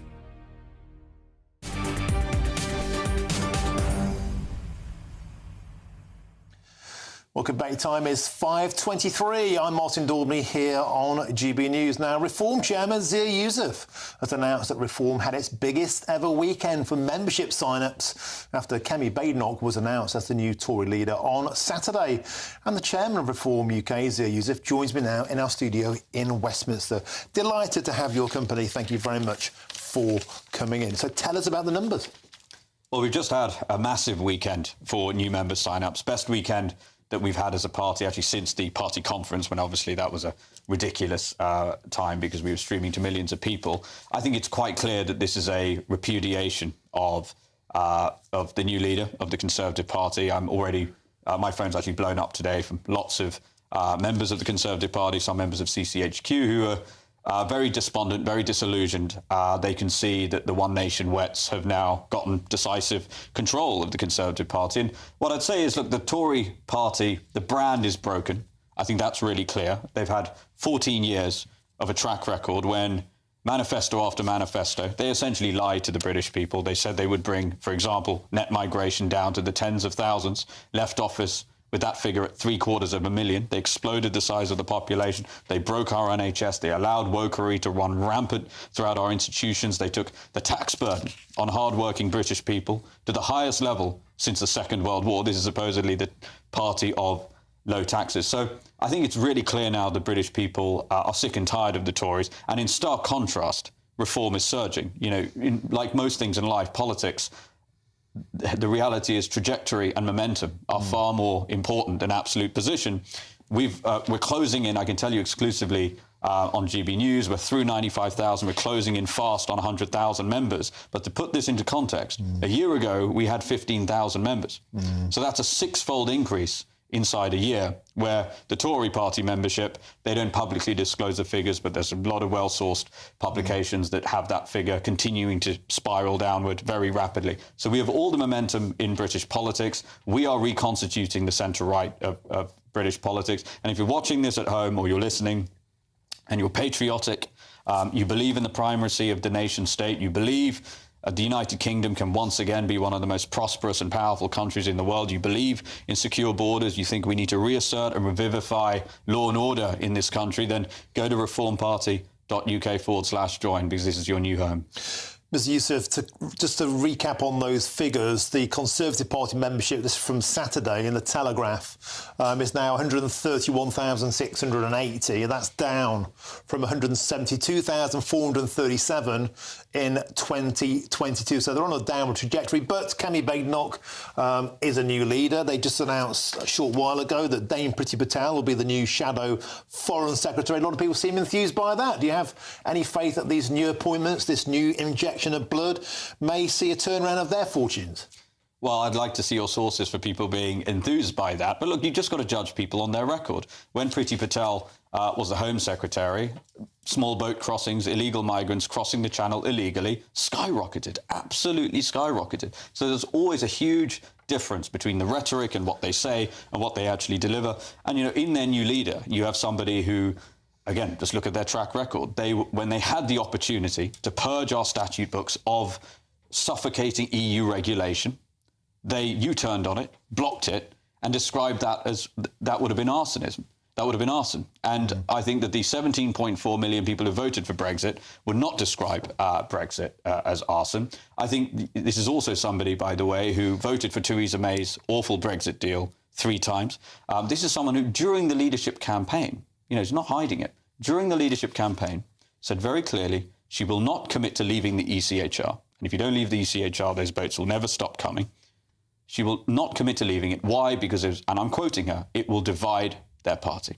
So, and this is, again, one of the reasons the Tory party are not coming back. It's because if you are the Tory party leader, no matter who you are, which one it is, the reality is you've got to spend most of your time, most of your cognitive capacity, worrying about your colleagues stabbing you in the back and sending letters into the 1922 committee. It's never about what's best for the country, what's best for the British people. It's always about, selfishly, what's best for them in the context of their cliques inside CCHQ. And that's a big reason why this great country is in the state it's in. Kemi Badenoch has been very outspoken about the fact that she would not want to do business with somebody like Nigel Farage, would not want to do business with somebody like yourself. They see you as a party they'd like to wipe out. They see you as a party they'd like to make redundant. They've made that abundantly clear. But a lot of people also think that when push came to shove, perhaps the whole lot of you would do a deal. Well, Nigel, our leader, has some experience of doing deals. He stood down candidates to keep Jeremy Corbyn from Downing Street and to allow Boris Johnson to have a walloping majority with a walloping mandate to deliver on Brexit, to go and make the most of the newfound freedoms that this country had, to make it a great and prosperous country. And what happened? Total betrayal. Obsession with net zero. So no deals in future? Right now, the only thing we care about is reconstituting the centre-right of British politics. We don't need to think about deals. We have gone from 16% in the polls just a few months ago. We're now consistently at 19 and 20%. As you can see from the membership numbers, which is a very good measure, we are surging. We've grown 6-fold our membership, while theirs continues to decline. And by the way, there was a time when the Tory party had millions of members. We shouldn't forget that. It's been a steady trajectory down, and we think it's terminal decline. All of the feedback we get knocking on doors is that people are sick and tired of the Tories. And by the way, when you look at what's taken us from that 16% to the 20% in the polls, all of that new support has come from Labour, much of which has come from the red wall seats. And these are people who, I can tell you, feel utterly betrayed, having lent Boris Johnson their vote. They're not going back anytime soon. So if you're nudging 100,000, the Conservatives seem to be going down. It remains to be seen whether Kemi Badenoch, of course, can reinject some fresh vim into their proceedings. Have you got a prediction for me, Mr. Youssef, of when or if you might overtake the Conservatives? What's your goal? What's your timeline? I don't think it's an if. I think it is a when. And we just look at those charts. They are quite clear. The Tory membership continues to decline. Ours has grown 6-fold inside a year. So it's a when. I think it'll be inside the next few weeks. But look, here's the key point. It'll get to 100,000, then it's going to 150,000, then it's going to 200,000 and beyond. I think the momentum that we have, the enthusiasm that we have across the country, thousands of volunteers desperate to go out and start campaigning for us ahead of the May County Council elections coming up next year in England, which are going to be really, really important, an opportunity for us to demonstrate to the British people that we can help them solve local problems with the reform, common sense approach. Then we have the Welsh and Scottish elections the year after that. And obviously the next general election, which really will be pivotal to the history of this country. And what kind of areas have you got your BDI on in terms of those council elections? What kind of towns or cities are, going to be rich for you to be stomping into? Well, our support is broadly based across the country, right? And we know that. That's why the 14.1% of the vote share only translated into the 5 seats. And the seat return now, as we go through 20, 25, 30% and beyond, will be huge for us. That's the good news under the first past the post system. But look, areas of particular focus are obviously the Red Wall. Then there's areas like Essex and Lincolnshire, areas of the southwest, a lot of the coastal cities. Interesting, a lot of places which used to be big mining communities, which which really still feel the legacy of those small c sort of conservative values in terms of social values. And so those are a lot of the things, those are a lot of the areas that we're focused on. But I can tell you, I think when the results come out in May next year, people will be surprised. I think we're going to pick up a lot of seats in places you might not have expected, such as the speed and trajectory of the growth in our support. So, Yusuf, Chairman of Reform UK, thank you very much for joining me today in the studio here in Westminster for GB News. Thank you. There's lots more still to come between now and 6 o'clock, including just one day to go in the too-close-to-call US presidential election. Just who out of Donald Trump or Kamala Harris will get into the White House? We'll head stateside very shortly. But first, here's your news headlines with Sophia Wensler.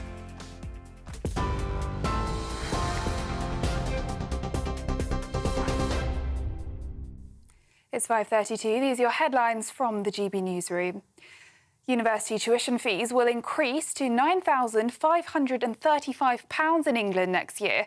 That's an increase of around 3.1%, which the government says is linked to inflation. Speaking moments ago in the House of Commons, the Education Secretary, Bridget Phillipson, announced the increase, which sees tuition fees rise in line with the retail price index inflation. Meanwhile, the Conservatives have hit back, saying Labour has declared war on university students. Kemi Badenoch is making her first senior appointments as the new leader of the Conservative Party. Former Work and Pensions Secretary Mel Stride has been appointed Shadow Chancellor, and former Home Secretary Priti Patel has been appointed Shadow Foreign Secretary. GB News understands that Laura Trott has been appointed the Shadow Education Secretary, with Neil O'Brien appointed as the Shadow Minister of State for Education. Dame Rebecca Harris will be the party's Chief Whip, replacing Stuart Andrew.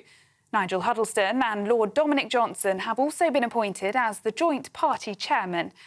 However, GB News also understands that Sir Oliver Dowden and Andrew Mitchell will not serve in Badenoch's shadow cabinet. The leader of the opposition will continue to make her appointments throughout the day in time for her first shadow cabinet meeting tomorrow.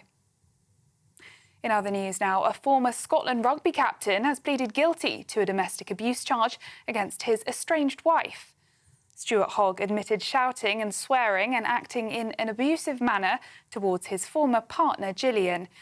He also admitted repeatedly tracking her movements and sending messages of an alarming and distressing nature. The court heard Hogg's behaviour left the mother of his children scared and wishing for it to be morning as soon as possible. A missing British couple have been found dead days after flash flooding hit Spain. It's been reported that the couple's daughter confirmed her parents' bodies after they were found in their car on Saturday. This comes as Spain's airport operator has now cancelled 50 flights from Barcelona's airport amid an extreme red alert rainstorm to hit the city. Over to the US now, where Donald Trump has taken to the stage in North Carolina on the final day of campaigning to decide the next president of the United States. Candidates Kamala Harris and Donald Trump are touring swing states in a final push for what is being described as a neck-and-neck election. Polls in states such as Pennsylvania and Michigan show the two candidates are tied ahead of tomorrow's election day. Those are the latest GB News headlines. More in half an hour. For the very latest GB News direct to your smartphone, sign up to News Alerts by scanning the QR code or go to gbnews.com/alerts.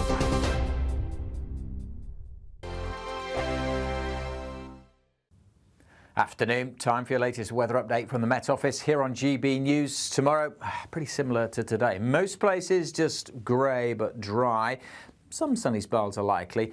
Most likely across northern Scotland. High pressure is dominating, but sitting just to the east of the UK, which means our breeze, such that it is generally wafting the air from the south, bringing some thick cloud and a little bit of drizzle here and there, particularly around western coast and over some hills, but also bringing a few breaks in the cloud across the southeast of England. Today we've seen some sunshine here, but where we've got clear skies, could turn quite foggy overnight across the southeast. Temperatures also where it's clear, likely to dip well down into single digits, 4 or 5, but most towns and cities holding up at 8 or 9 Celsius, so not a cold start to Tuesday.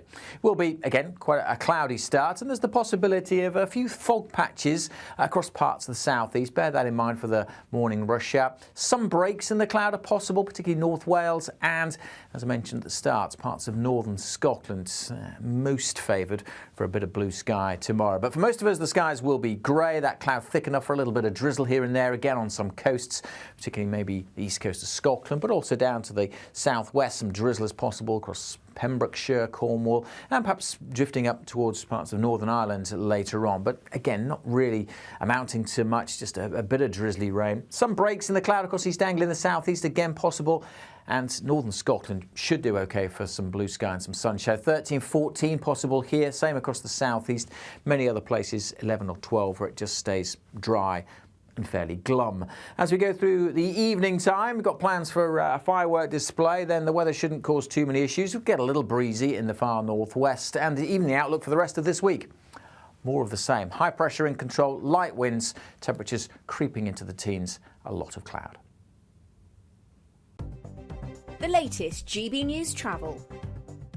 Good evening, I'm Johnny Ratner. Big problems up in Cheshire on the M56. The eastbound exit slip road has been closed to junction 14. The Chester services at the scene of an accident just south of Birmingham city centre at Hollywood. The A435, the Ulster Road, is shut. Southbound investigation work is underway following a serious accident that took place in the early hours of this morning. In Oxford, the Banbury Road closed between Marston Ferry Road and Oakthorpe Road following a collision this morning. Investigation work continues. And on the Essex stretch of the M25, the inside lane of 4 closed clockwise 29 to 30 from the A127 round to the A13 for emergency barrier repair works following an accident. In Cornwall, the A39 closed south of Truro off the A390 following a 2-vehicle collision. And on public transport, there are delays of half an hour on trains between Ipswich and Norwich. And that's the latest. I'm Johnny Ratner.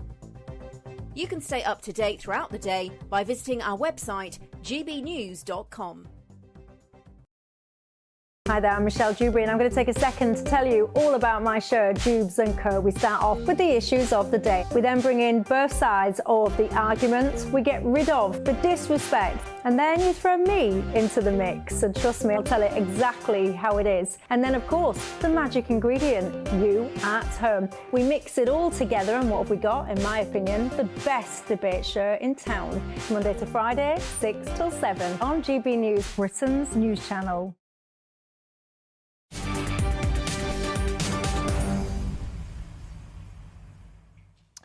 Welcome back. It's 5:39. I'm Martin Daubney here on GB News. Now, at GB News, we'd love to hear what you think. Every day we're running our poll of the day, and today we asked, do you agree with Nigel Farage that Labour do not understand farmers? And here are the results. Very, very conclusive. 99% say yes. 99% say yes. Labour do not understand farmers. Just 1% said that they do, and 0% don't know. So nobody sitting on the fence there over farmers. Now, for all of our latest polls, news and how to vote, just go to gbnews.com/poll. Now, it's the final day before the US presidential election and the last opportunity for the candidates to deliver their pitch to the nation's voters. Donald Trump has just finished delivering a speech at a rally in North Carolina, where the focus of his speech was around the economy and border control. And meanwhile, the Vice President, Kamala Harris, is spending all of today in Pennsylvania, the key battleground state that is expected to determine the outcome of the election. The polls continue to show the two candidates are running almost neck and neck, both nationally and in most of those swing states. But joining me now is the co-chair of New York State's Trump Victory 2020, Adam Weiss. Adam, welcome to the show. Donald Trump on stage in North Carolina a short while ago, being typically rambunctious. 25% tariffs, he said, on everything imported from Mexico unless the Mexicans sort out what he called the border invasion with 1 day to go. How close is this race, and can your man win? Tell us more. I think he's in a better shot than it was in 2020 and 2016. Look at the, they're all in Pennsylvania, both of them, very critical state. Probably who wins Pennsylvania probably wins the presidency. So in 2020, they were up, the Democrats in early voting were up about 1 million votes, Democrat to Republican voting early. Now it's about 400,000. So that's an increase in Republicans registering and voting early, and the registration numbers have grown significantly. Republicans did a good job at registering way more Republicans. So that's a good sign there. The enthusiasm, I think, is on the Republican side and Trump side. And, all signs, because, if you question the public, that the economy's not in good shape, immigration's a big problem. So all the signs and the issues are with the challenger, which is Donald Trump again.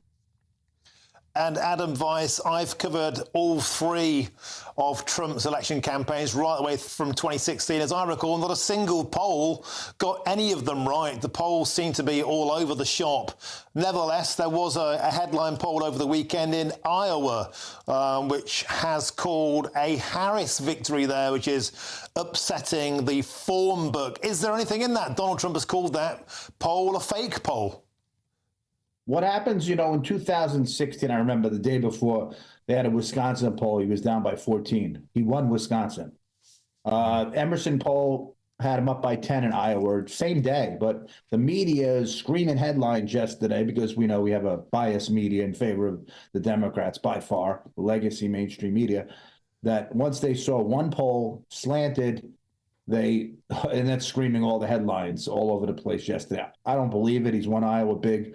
He's won Iowa big last time. I don't think he's going to again. What happened is people don't, same as the mainstream media over the last 9-10 years, people don't believe pollsters because they keep getting fed this lies of polls. And what it does, if you hear, let's say that Wisconsin or Pennsylvania, you hear your candidates down by 10, it discourages you to go out and voting, right? So they've tended not to believe polls, so they oversample Democrats, because Republicans, same way they almost don't believe the mainstream media anymore. They don't believe pollsters. Okay, super. So thank you. Thank you very much for joining us. That's the co-chair of New York State's Trump Victory 2020, Adam Weiss. Now, before we move on, shortly after Donald Trump finished that speech in North Carolina, he decided to show off one of his dance moves. Let's take a little look. Oh, sorry. Now that, caught in the act. That is one of those Trump dancers from last time. It's the ultimate dad dance in fair form there. What do you make of that? He's in dancing mood, are you? Now, moving on, the Prime Minister is throwing more money at his new border command. A further 75 million quid confirmed today as he sets his sights on ending the small boats crisis. Now, this comes as GBNews understands the Home Office is looking to extend RAF Wethersfield to house more migrants, despite vowing to close it down previously. Well, I'm now joined by the chair of Wethersfield Parish Council, Nick Godley. Nick, welcome to the show. Now, this has been rumbling on forever. First, it was an asylum centre. Then that was being shelved. Next, it was going to be a mega prison. Now it's going back to that original usage of housing asylum seekers, expanding its capacity. This is continually changing. Nick Godley, what's your understanding of the latest position? The situation is ridiculous, really. I mean, the original proposal was that it would house 1,700 people. It has never housed more than 600 or 700. Currently, there are 500 odd people there. The previous government gave themselves planning permission under a general development order or a special development order. But bizarrely, they imposed a lot of conditions on themselves, which they haven't been able to fulfill. So currently it's limited to 500 and something. If they manage to fulfill these conditions, it can go up to 800. In opposition, the Labour Party were against it. Before he was Home Secretary, Cleverly was against it. But when he became Home Secretary, bizarrely, he was in favour of it. And now that Starmer's Prime Minister, he's in favour of it. It would appear that politicians change like the tide. And I'd like to make an offer here. If you can show me a politician with principles, I will buy them a drink. But I believe my money is safe. Because they all say in opposition, they're against things, and then when they're in charge of them, suddenly they become in favour of them, and they're all as bad as each other. I am terribly disappointed in the new government, in the same way that I was terribly disappointed in the old government. This site is totally unsuitable for the purpose it's being put to, and it needs to be closed, whoever is in power. OK, Nick Godley, thank you very much. The chair of Wethersfield Parish Council. Wethersfield, for so long now, has been used as a political football. Clearly, Nick Godley is fed up of being kicked about. Now, coming up, we have battered fish, battered sausage, but is a battered pie or even a battered kebab simply a step too far? We'll sink our teeth into that next. I'm Martin Daubney on GB News, Britain's News Channel.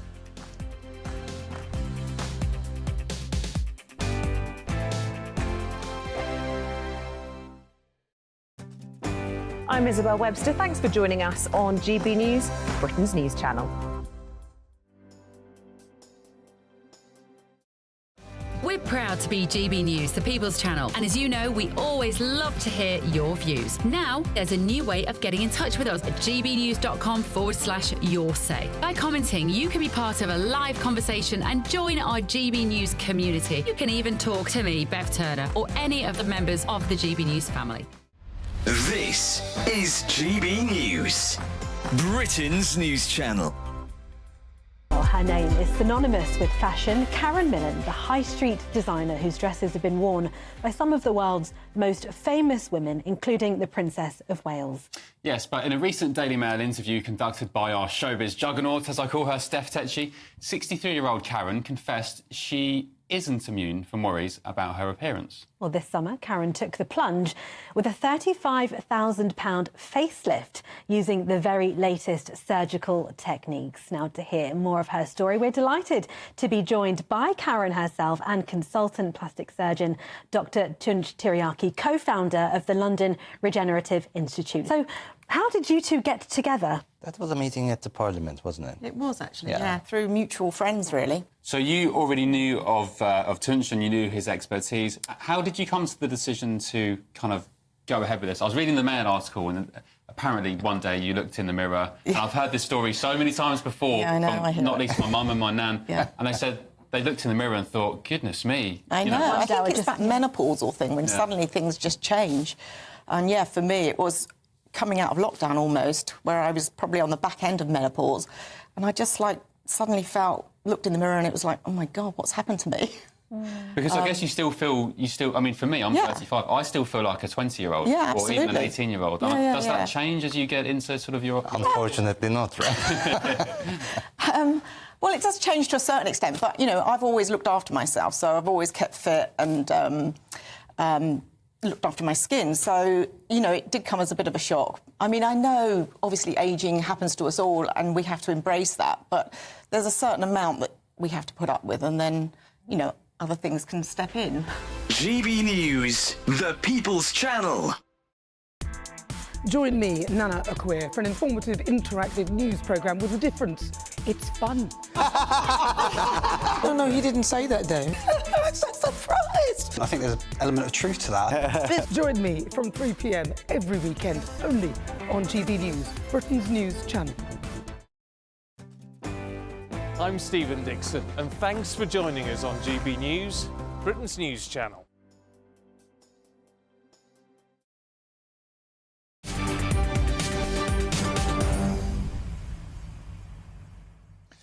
Welcome back. It's 10 to 6. Now, if you're getting hungry, you are in for one heck of a treat. I'm Martin Daubney here on GB News.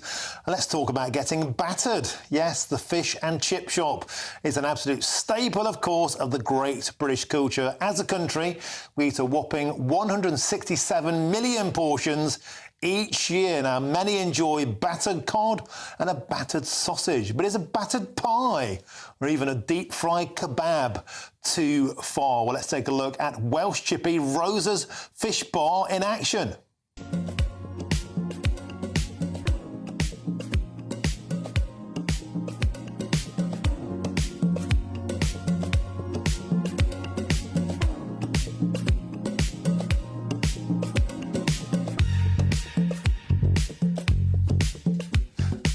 That looks absolutely beautiful to me. I don't know about you, but I think batter improves everything. a battered pie, a deep-fried Mars bar. I'm getting hungry, I'm drooling here, and I'm joined now by Usama Ijaz, who's the manager of Rose Fish Bar there. Thank you very much for joining us now. I saw a video that went viral from TikTok. That was of a deep-fried kebab. I understand you shared that from another chippy, but a deep-fried kebab, a deep-fried pie. Tell us how these things came into existence. Hello, Martin. Nice to be on the show with you. Always been a fan of yours. Thank you very much. To be honest, these things have been here for a long time. Before it was very popular in Scotland. You go up there. I got a mate up there. He got a chippy. You find battered pizza. You find battered kebab. They butter everything. You name it, and they butter everything. But here in Wales, it wasn't a popular thing. It just started, you can say, within the last 1 year. Now we started with battered Mars bars. That was a big hit. Everybody wants it. Everybody. Kids, it's very popular with the kids. Then we started doing battered cream eggs, battered pineapple fritters. Then we started doing. So last week, a guy came in for a pie. He said, "Can you butter a pie for me?" So we made a video, put it on the Facebook, and that's it. It was a hit. Everybody wanted it. And to be honest, it's nice. It's a little bit crunchy outside, and you get the pie taste inside. Oh, it's very nice. Then the battered kebab, that's a big hit as well. It sounds a bit weird. I know when you say battered kebab, it sounds very weird. But when you try it, it's nice. It's nice with a bit of sauce or a bit of curry sauce. So that's it. People just want everything to be battered now. It's getting a bit viral now in Wales as well. And when you tell people about the pizza and other things as well, they make a bit faces, but they want to try it. Everybody want to try it, especially the kids. They wanna try it. Okay. A kid came in with the cream eggs. We never done cream eggs before. We've run out of time. You are very, very enthusiastic about your batter. And do you know what's the funniest thing about this? The Scots are really annoyed that you thought of it first. They're so upset you thought of a battered pie first. Rose Fish Bar, get along there, sink your fangs into that. Now then, I'm back tonight. I'm doing the 7 till 8 p.m. shift. But of course, up next is Jubes & Co, 6 till 7. I'll see you at 7 p.m. Now, here's your weather with Alex Deacon. I want a battered pie.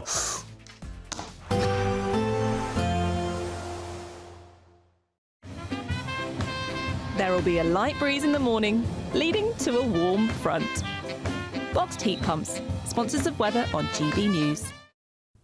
Afternoon, time for your latest weather update from the Met Office here on GB News. Tomorrow, pretty similar to today. Most places just grey but dry. Some sunny spells are likely. Most likely across northern Scotland. High pressure is dominating, but sitting just to the east of the UK, which means our breeze, such that it is generally wafting the air from the south, bringing some thick cloud and a little bit of drizzle here and there, particularly around western coast and over some hills, but also bringing a few breaks in the cloud across the southeast of England. Today we've seen some sunshine here, but where we've got clear skies could turn quite foggy overnight across the southeast. Temperatures also where it's clear likely to dip well down into single digits, 4 or 5, but most towns and cities holding up at 8 or 9 Celsius, so not a cold start to Tuesday. Will be, again, quite a cloudy start, and there's the possibility of a few fog patches across parts of the southeast. Bear that in mind for the morning rush hour. Some breaks in the cloud are possible, particularly North Wales and, as I mentioned at the start, parts of northern Scotland, most favoured for a bit of blue sky tomorrow. But for most of us, the skies will be grey, that cloud thick enough for a little bit of drizzle here and there, again on some coasts, particularly maybe the east coast of Scotland, but also down to the southwest. Some drizzle is possible across Pembrokeshire, Cornwall, and perhaps drifting up towards parts of Northern Ireland later on. But again, not really amounting to much, just a bit of drizzly rain. Some breaks in the cloud across East Anglia in the southeast, again possible.